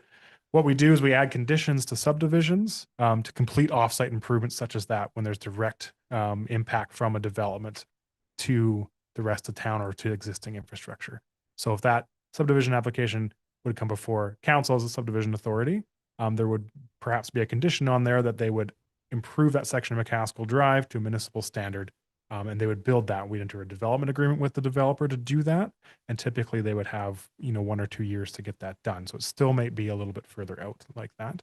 In terms of an alternative connection, the ultimate plan is to go north to Township Road 290 to help support our development on the north side, so Iron Landing and Hawks Landing. They aren't proposing that at this time necessarily. But that is the ultimate intent. Township Road 290 would need to be upgraded as well. It's just a gravel county road right now, and that would involve discussions with the county and the developer. So that's kind of where that development stands right now. Anyone else? Through the chair. Councillor Knight? Steve, is there a way that we can leave something in the budget to fix McCaskill temporarily, like whether we leave some amount of money, whether we contact Grindstone Paving or something for just a temporary solution, or find a way to get gravel down there and roll it in there? I don't know. It's undrivable and it's got high traffic. And this is gonna be a year or two till this gets fixed by even if the developer does it. So can administration look at any other option, what we can do just to put a temporary fix down for the residents that drive down that path? It's a pretty busy path. And I get we don't want to repave it and do all the rest, but there must be options where we can at least roll out some gravel and then whether get a roller in and the whole thing, maybe work with a partner like Grindstone Paving that can do something just for that temporary distance to at least build some temporary infrastructure for the year or two till this gets done. Can I add to that before Sure. you answer? Great. I was thinking the same thing, except for here we have a developer and the developer traffic on an emergency access and not even a real road. Can they actually fix that temporarily? To the mayor, I would say that we don't necessarily have a specific mechanism to do that right now. I think, the town would need to look at perhaps closing that road and encouraging the developer to come forward out of their own volition to do that. I don't think we'd have a mechanism outside the subdivision, through subdivision to do that. There's ways we can upgrade the road and pursue cost recovery through future subdivision. Again, that's what we envisioned, with the town fronting the road improvements through debt. and approaching it through a cost recovery scenario where the town may advance those road improvements and then recover those costs in the future, because that road very directly services that development for sure. I guess through the mayor, getting back to Councillor Knight's question there, I think that's a bit of the struggle with this is, we could certainly, firm up the surface, and get something down there in terms of asphalt. It would ultimately be throwaway costs, right? And we might spend $50,000 or $60,000 in that corner to get it to somewhere that we're happy with.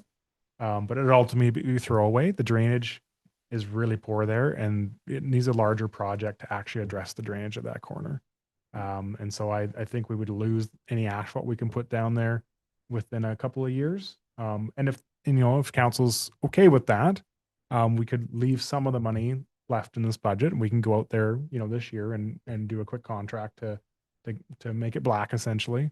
But I would just caution council that there would be performance issues, I think, within a year or two of anything that we do there, and it would be throwaway as we rebuild the road. So even if we invested $60,000 this year into it, that would not help support the ultimate construction of that road in the future. So it would be throwaway is what I'm trying to say. Director Altina, I don't know if we need to actually pave it or put anything temporary like that down, but do you think it's possible that the town could just maintain that enough?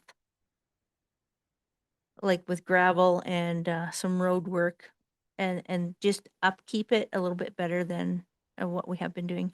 Yeah, and I think we've seen a really rainy spring. So you see a lot of water sit there. Yeah. And it's been tough for us to get out there. And when it's soaking wet, it's difficult for the crews to work it. They can't really work it. They just make a big mess out of it. Yeah. So I think as it dries up through the summer, eventually it'll, freeze and be winter. We have been bringing out gravel. We have been trying to grade it as often as we're able to. It's a challenging spot. The drainage just isn't there. We could spend money on it. Yeah. We could make it better for a period of time. But again, just so council's fully aware that it would be throwaway costs. Yeah. And don't get me wrong, I'm not saying that we're doing a terrible job. It's a problem area. That's all I'm saying. Yeah. Councillor Knight. And I hear what you're saying, Steve, but can we just do a little bit of work and maybe contact our answering people and just look at some options, whether that's just we throw gravel down and they bring a roller over. Something simpler as that. We can gravel it as much as we want, throw gravel down. It doesn't really pack it in and change the infrastructure thing. So maybe if you can just come back to administration with some options, or to the council with some options about what's feasible that you think could be done in a minimal budget where we're, I don't think throwing gravel down and running the grader up and down, it's going to fix anything. I think there might be the potential of something that can be done, and I'm not saying there is, but if we could get some more information on if there is options in that area, I think it might be valuable to at least review for the residents. Yeah, through the mayor to council night, we can absolutely do that.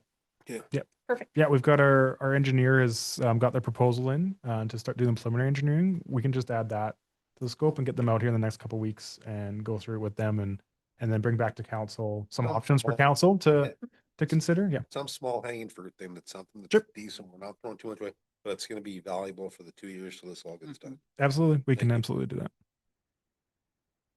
Excellent. Anything else from council? Through the chair, Councillor Kosh? is the bridge at risk of not making it through the winter? In which case we can allocate $98,000 to it in next year's budget and still do McCaskill? Through the mayor to Councillor Kosh. So the bridge, the bridge structural condition rating is 22%. It's about as bad as you'd like to let it get. I'd really recommend continuing with the bridge project this year and get that replaced. I would not recommend deferring that bridge any further. With this budget adjustment, it's mostly to capture a little bit higher construction costs than estimated, make sure our contingency is there. It's not necessarily that we're going to spend the full $548,000 necessarily, right? Because there's that contingency factor in there as well. I think we saw that on Athabasca Whitfield project last year, where we came to council for budget adjustment just to capture the latest engineering estimate update. And then we actually ended up finding some cost savings during construction, and we didn't ended up using the budget adjustment at all. So yeah, so it's not to suggest that we're going to spend the full 548. It's just to ensure that we can complete the project, as needed, and if we need some additional contingency there. So Sorry, my apologies. sorry, Councillor Kosh, was that address your question?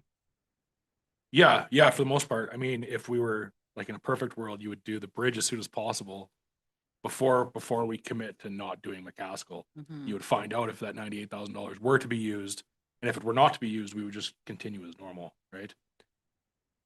Potentially is like there's so many options. It's hard to really decide which one to go with. Yeah, currently, through, but through the mayor to Councillor Kosh, I think in a large part, McCaskill is going to be funded through debt. We have $150,000 allocated to it in CCBF funding.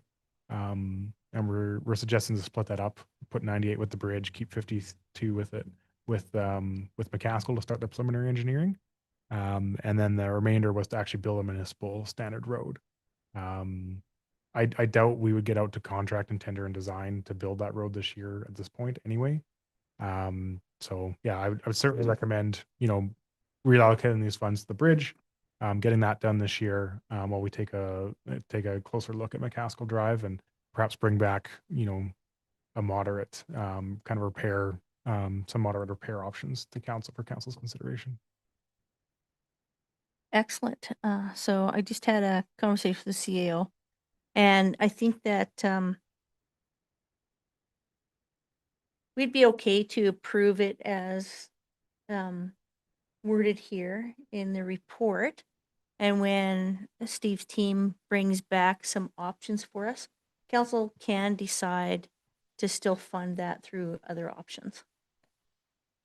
Adjusting the budget or other options that CFO Ouellette will probably come up with for us. If that's good with council. Great. I guess, sorry, my recommendation, Mayor, would maybe be to drop that second part, so we won't do 2 budget adjustments.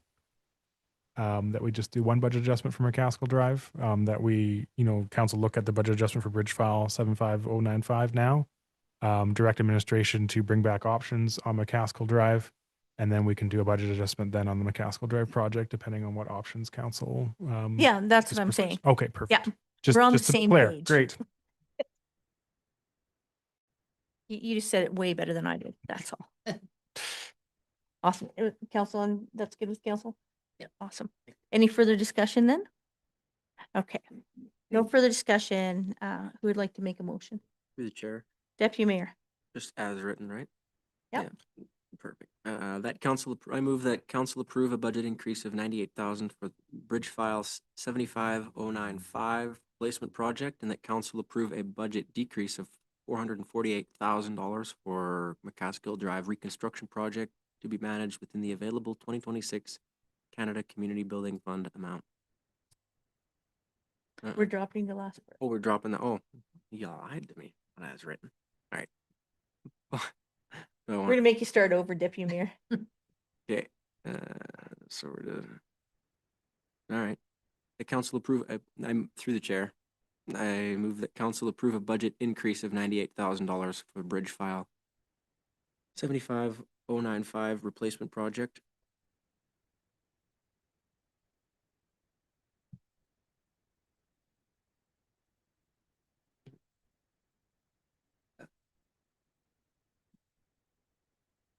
One second. Okay, that's all you're getting. And to the mayor, we can do it in 2 parts too, if Okay. that's what council wants.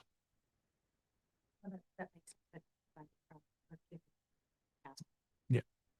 Okay, we're good then? Okay. All right. Any questions or debate? Okay. Anyone opposed? Motion carried. Thanks, Mayor Harris. Did council want to make a motion to direct administration to bring back interim repair In- options for McCaskill Drive? Yeah, I think big- would be clear for administration. Yeah. Yeah, who would like to make that motion? To direct administration to go back and come back with some options. I move that council come back with, No, not council. sorry, that administration come back with options for McCaskill Drive as far as funding, engineering proposals, etc. and solutions. Yeah. Just solutions. Interim repair. Intern. Lindsay? We're okay? Okay, thanks. All right, anyone opposed? Motion carried. And I believe you're next again. For item 7.2. Mid-year capital budget update. While you're getting ready, can I just say how much I absolutely love this report? It Thanks, was Mayor. great information. Yeah. To the mayor, it's mostly just our variance report. I kind of adapted into this format, so mostly it's CFO Ouellette's template that I'm stealing from. That's what we call teamwork. All right. Thanks, Mayor and Council. Steve Altina, Director of Infrastructure and Community Growth, here again to present this current item. Purpose of the report: provide council a mid-year progress update on the capital budget. A total of 34 projects were approved in the 2026 capital budget or carried forward from the previous year, so fairly busy for administration. As of June 30th, 2026, the town has expended $564,505 of the $7.9 million, more or less, in allocated funds, about 7% of the allocated budget. Major projects and initiatives that are currently underway include the Murdoch Park Bike Skills and Pump Track. As you may have noted, if you walk through Murdoch Park, it's definitely taken shape, and very excited to see that develop and complete. The Lott Avenue Road reconstruction and deep utilities, which you may have also seen, has got started with Borger Construction. Bridge file 75095 replacement, which we were just discussing, is on schedule for this fall. The land use bylaw renewal, and then a fifth one as well as the arena dressing room updates as well. Capital projects are funded through a variety of sources, including reserves, the Canada Community Building Fund, that's the CCBF, the local with the federal government that flows to the provincial government, which then flows to us. Then the local government fiscal framework, LGFF, which is our funding from the province, competitive grants that we apply for, and we're ever seeking competitive grants to look for and pursue. Debt, offsite levies, and other contributions. Capital projects are procured in accordance with procurement policy C301-25, which considers the requirements to settle trade agreements, most notably the New West Trade Partnership Agreement. That's what sets up our requirements to go for competitive bid, informal bids, sole sourcing, tendering, all those kind of things. I wasn't planning on going through the whole table of council, but we're going to give a quick update on some of the major projects that are underway. I think council is aware of most of these. This slide recaptures kind of what I just said in the introduction there. Murdoch Park Bike Skills and Pump Track, the budget's $218,315 for that project. Schedule for completion is Q2, Q3. Obviously, we've passed Q2, so it'll be Q3 completion. Our photographer has been going out and taking aerial shots of the construction, so I pulled this one off of our bank just last week. We might have some new ones with some more work out there probably, so it might be a little dated by a week, but I'm very excited to see this project get to completion. Right now, we're on site preparation, excavation, backfilling, and track. We're shaping up. We're completed during Q2. Project is awaiting asphalt paving with final landscaping and site restoration to follow. I don't know if Director Nash has any more recent updates. We started asphalt. No, asphalt has not been Okay. been started yet, but I do have an update on that following your report. In 5 minutes. Great. So yeah, coming along. We expect that to be completed in the next few weeks, I believe. So. The Lott Avenue reconstruction project, the budget is just over $4.6 million for that one. Our contractor came in significantly under budget, about $3.9 million, just over for the contract. And we have engineering fees on top of that and contingency as well to go in there. But the project is slated to come in under that budget at this time. We just got started just last week. It is intended to be done by the end of August. So it'll be a fairly tight time frame. So they're working pretty diligently. And if you've seen the excavator out there, it's quite large. It digs a trench fairly quickly. So the project is tendered to WRD Borger. Construction started July 3rd and will run to the end of August, as I mentioned. And that's to replace the sanitary main and to twin the water main along that road there. Bridge file 75095 replacement. The budget originally was $450,000. Obviously, we discussed a budget increase just in the previous item there, so that has shifted. The schedule for completion is this fall, Q3, Q4. Tender closes tomorrow. The intent is to get started after September 8th, so we don't conflict with the Lott Avenue project and have a bit of a traffic snarl between Lott Avenue and Western Drive getting out to the western part of the town. and also to minimize the disruption for golf course traffic. So the road, Western Drive will be closed during the construction of that culvert. The culvert construction will take about 3 weeks. Land use bylaw renewal, the budget was $150,000 for this project. The schedule, we just got it kicked off just recently with ISL Engineering, was awarded the contract. And that will take us from Q3 2026 to the end of Q1 2027 to bring it back for council. As you received my email just last week, we're looking to do a council workshop and update on July 21st on the project, and then there'll be another council workshop a little bit later on in the process as well as public engagement that council will be invited to throughout the process too. And the arena dressing room upgrades, budget was 72,000 for that. Schedule Q2, Q3 for completion. Status of the renovations to the dressing rooms is substantially complete. Unfortunately, I did not grab any pictures off of Randy because he's on holidays, but I'm not sure if Director Nash has any further updates on the arena dressing rooms. Another exciting project, if you've ever been in the arena dressing rooms, is to have them updated. Too So often. Through the chair, it is, as noted there, substantially complete. I believe right now we are waiting on vanities to be installed and then the finishing plumbing work. So it's nearing completion. Well, should be done early August. all right, that concludes a brief presentation on the capital project update. There's obviously a lot more capital projects on the list within your package. We're happy to answer any questions about any of those projects, but we thought we'd highlight kind of the top 5 that were underway and that the community is excited about and that we're excited about. So happy to open the floor to any questions. Thank you. Excellent. Thanks, Director Altina. Questions? To the chair. Go ahead. I got Councilor a Knight. thing, Steve, Amory Park rink upgrade, it says we've spent, or the budgeted 93,000, spent 35,000, remaining 57,000. Is there outstanding debts to the supplier of that? It says above it $10,000 expected to come in late Q3. So are we expecting that to come under budget, or we just have holdbacks from the vendor so far? Is that why that number is significantly less than percentage completed? Thanks. Through the mayor to Councilor Knight, I'm going to kick that one over to Director Nash, who was the lead on that project. Thank you, Steve. Yeah, through the chair to Councilor Knight. We are anticipating that project to come under budget. The contractor has been paid in full.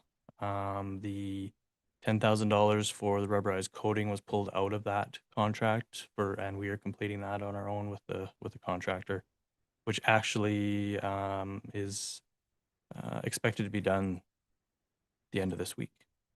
So it's planned already. So Good, thanks. Second question, with the Western Drive renovation, has the golf course been contacted? They'll be closed for that 3 weeks or month, Steve?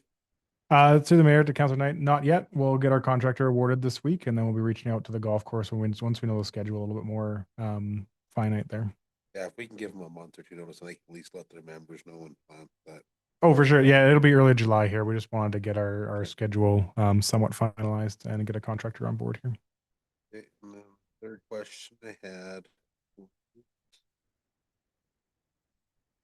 With the reconstruction stuff happening, if there's any chance the town can maybe just check on the path around the back of the dump site right there. There's more traffic being pushed around right there. There's some significant potential work we could do with it. There's just more traffic coming around that now with that reconstruction happening. Maybe just have guys team just go check out what's potentially possible to, that road's pretty beat up and we're adding way more traffic to it. Sorry, through the chair to Councilor Knight, that's Range Road 12? No. That's the, what's it called? That crescent that goes back. Oh, to on Dump Crescent. Lot Crescent. Yeah. Okay. That crescent, just because we're pushing more traffic on the back of that now and it's just bouncing around people. Just, and I know it's not part of the project, just if we can maybe just get I wouldn't take a small guys part. can take a look, drive over there and see if the grader can go over or something. It's just really, really rough and we're adding more traffic around it. For sure. Thanks, Councilor Knight. We'll address that with our public works team. Thanks. Any other questions? No questions from me. Did have a chat with the CEO. And I did ask if, I like what we're doing with all the projects by having all the pictures and the updates. And if we can continue that with these bigger projects, I think it's great. It also helps with maybe our next year's survey when people know more about what we're doing and, you know, the value they get for their dollar with all of these projects and work that our administration is doing. So thank you. Thank you, Mayor Harris. Who would like to make a motion? Through the chair. Counselor Knight, I move the council receive this report for information. anyone opposed? That's motion carried. Item 7.3, pump track update and budget adjustment. Director Nash.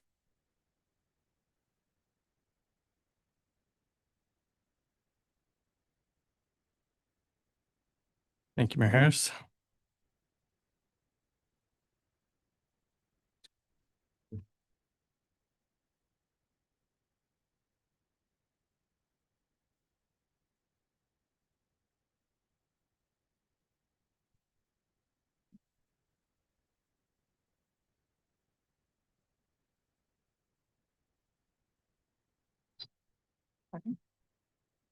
They really are.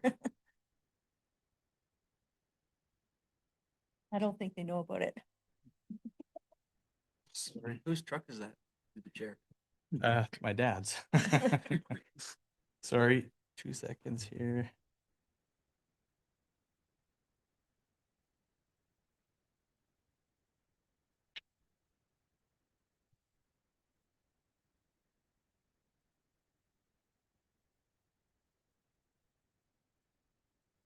All right, that's supposed to be up there. Thank you, Mayor Harris. Good evening, Council. Director Russ Nash, Community and Protective Services here to present report to you on an update for the progress of the pump track construction, as well as request a budget adjustment for the project.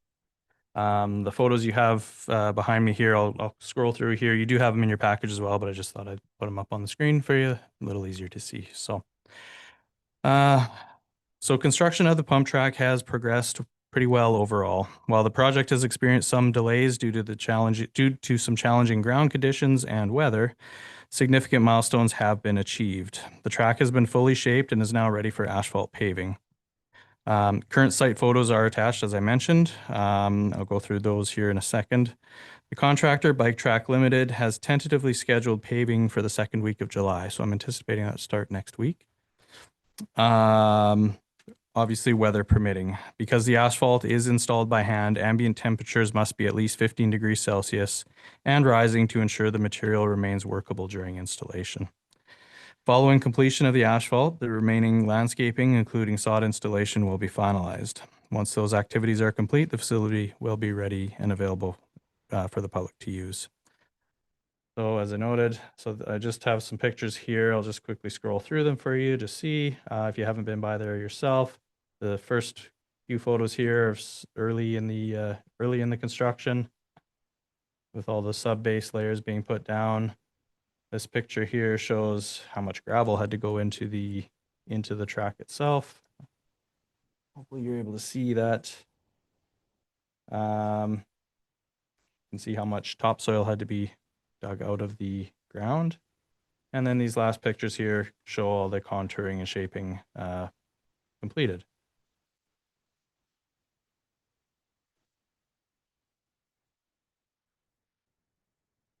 And a good overhead shot of what the track is going to look like. Yeah, take a good look at that track because at opening, council's having a race. I'm gonna play so dirty. I'm pretty sure the CEO is going to join us. You riding your scooter? No, I'm going to ride my bike. So as Director Altina mentioned, we are excited to see the completion of this project, and it should be within the next few weeks here. Again, weather depending. Hopefully we're through monsoon June and onto some warmer temperatures here. Yeah, you bet. So as previously noted, we did come across some unforeseen ground conditions, which resulted in some project delays. But further to those delays, it also resulted in some additional project costs.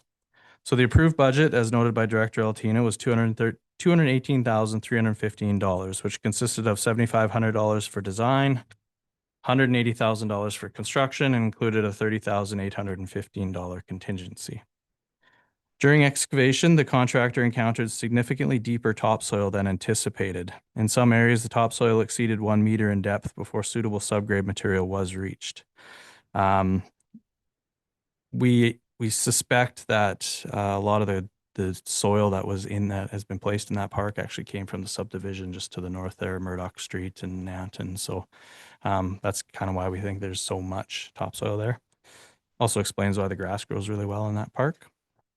To establish a stable foundation for the track, additional excavation was required, along with the hauling and placing of approximately 300 cubic meters of clay backfill. These conditions also necessitated additional geotechnical engineering services, labor, and equipment. In addition to that, we had some minor electrical work that also was required to temporarily disconnect the power supply to the light standard located within the construction area for safety purposes. That power will be reconnected upon completion of the construction. So the additional project costs that we're anticipating and have incurred is to Bike Track Limited for $39,704.04, and the electrical work to disconnect $567.50, and an estimated $600 to reconnect that line. So that brings total additional costs to $40,871.54. So based on these additional costs, the project is currently forecast to exceed its approved budget by approximately $10,056.54. Administration is therefore requesting a budget adjustment to allow the project to be completed.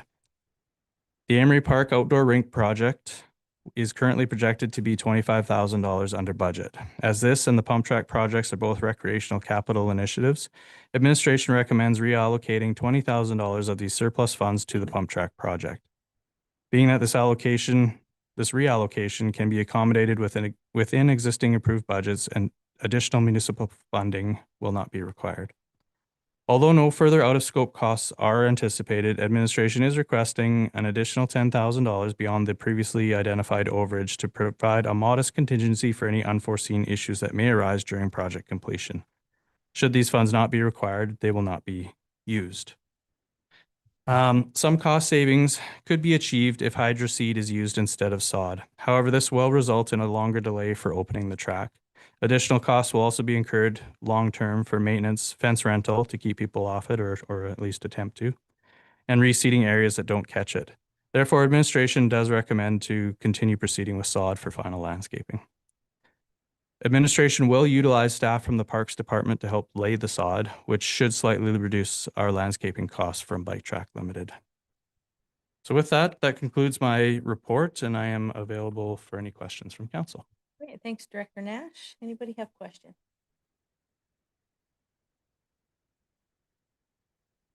What's the likelihood of being we're just about at the paving stage that we would go into the contingency that you're looking for?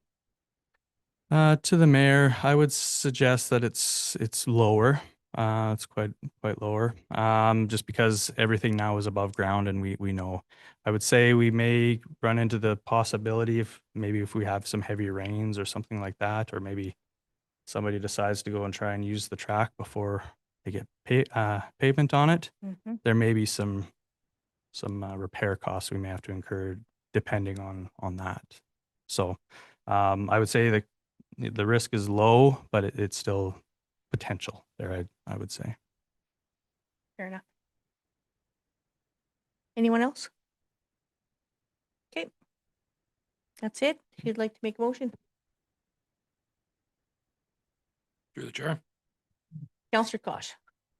I move the council approve a budget adjustment for the pump track project to $238,315 to accommodate unforeseen construction costs, and that the additional $20,000 in funds be reallocated from the surplus budget from the Amory Park Outdoor Rink upgrade capital project.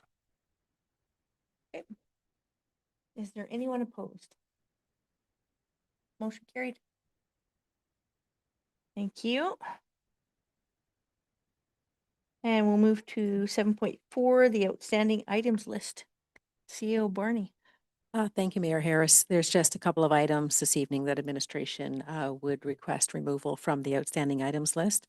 One being item 090, which was the redesignation of 1718 Saskatchewan Street that came forward this evening, is now deemed complete. And item 088, which is a letter to the Minister of Health and Surgical Health Services in relation to potential ambulatory services in Crossfield. That letter has been drafted and sent off to the minister this week. So if we can, I would like to request having both of those items removed from the list. All other items remain ongoing and in progress. And I'm happy to Very answer good. any questions that council may have. We'll open up the floor to questions from council. Through the chair. Councillor Knight. Just curious what the procurement policy amendment, I know it's in there. I think it was June the 2nd was our council meeting. We talked about it. That in progress. Are we close to getting that back here to council? Through the chair to Councillor Knight, yes, that is coming to the July 21st council meeting. So the next council meeting, that will be on the agenda. Okay,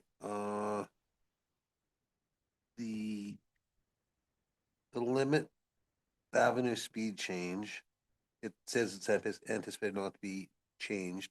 Have we received any feedback anymore from transportation? It's right, and its request, it's unlikely to proceed, I know that, but it's been a while that is it staying on the radar if the government's already advised us back, or where does that stand? Through the chair to Councillor Knight, and correct me if I'm wrong, Director Altina, we've not received any formal communication from the province pertaining to that. They do have that request and it still sits with the province, but we've yet to receive formal communication from them pertaining to that item. Just to add to that, however, the informal information in speaking with the minister and his assistant is the 30 kilometers per hour on limit will be relooked at once the school goes up.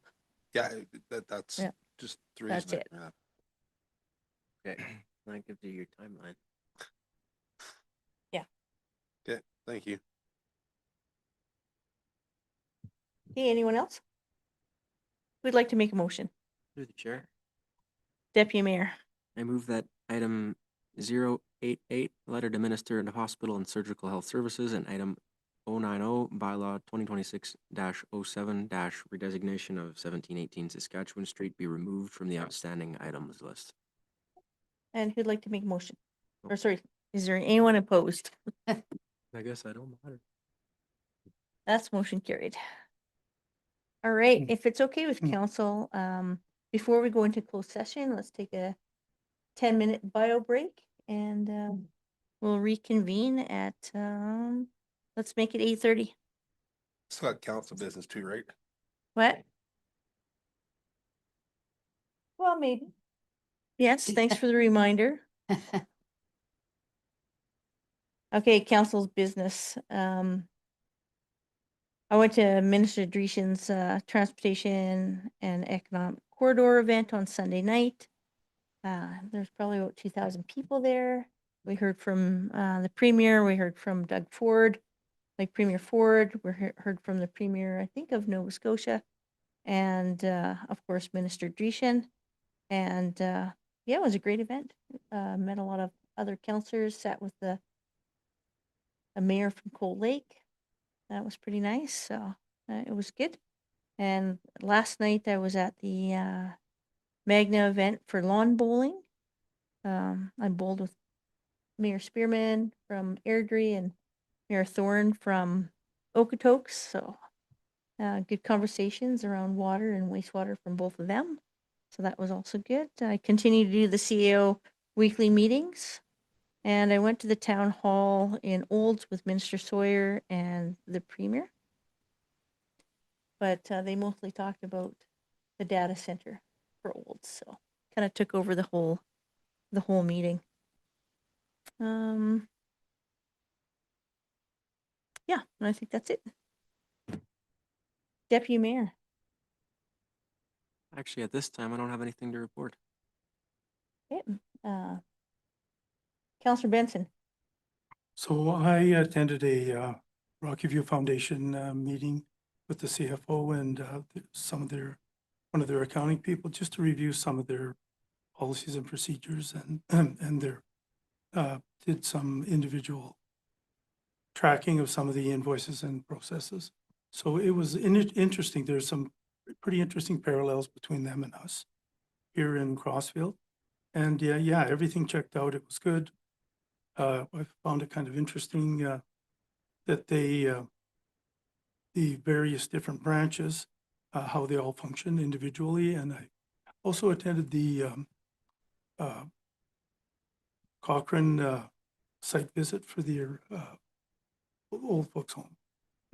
It was actually pretty, it's an older facility, but it's really well done. Awesome. Yeah. Thank you. Counselor Kosh.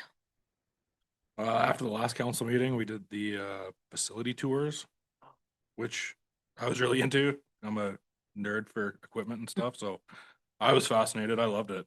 So, but besides that, that's about it. Excellent. Counselor Knight. I also enjoyed the facility tour. Actually, everyone, the mayor happened to be on holidays or out of town. but No, that's I was in training. okay, Trent, Yeah. fair enough. I'll let you off the hook either. The rest of us all made it. Counselor Gusson could make it. The rest of us all made it. It was good. Everyone made their presentations good. There's lots of impressive equipment that's in there. That's my second tour of the town, maybe third. It's worth seeing. It's really good. It is. Continuous meetings with the Mountain View Water Commission, CAO. It looks like we are getting our funding for the temporary ponds here from the government in the next month or so. So that'll be positive. There'll be a check picture thing coming up here soon, which is nice. And that is my full report. Great. Thank you. Counselor Nielsen. Oh, you did Counselor Kosh already. I'm like, what about Kosh? Nothing to Just report. say- Nothing to report other than the facilities tour, which was very good. Excellent. That's good. And Lindsay, I just have one more to add. I did have a Mid-Sized Towns Mayor's Caucus meeting on Tuesday, talking about our upcoming membership meeting that Minister Williams is going to attend. And that next meeting will be on Thursday. Thursday? Yeah, Thursday. Excellent. All right. Who would like to make motion? Through the chair. Counselor Knight, I move that council business be accepted as presented. anyone opposed? Excellent. Now we can have our 10-minute, 8-minute bio break. We'll reconvene at 8:30. Okay. All right.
All right, it is 8:31, and if everyone's ready, can I get a motion to go in camera? Through the chair, Counselor Nielsen, I move that council enter closed session at 20:33 to discuss advice from officials under section 29(1) of the Access to Information Act. is there anyone opposed? Perfect.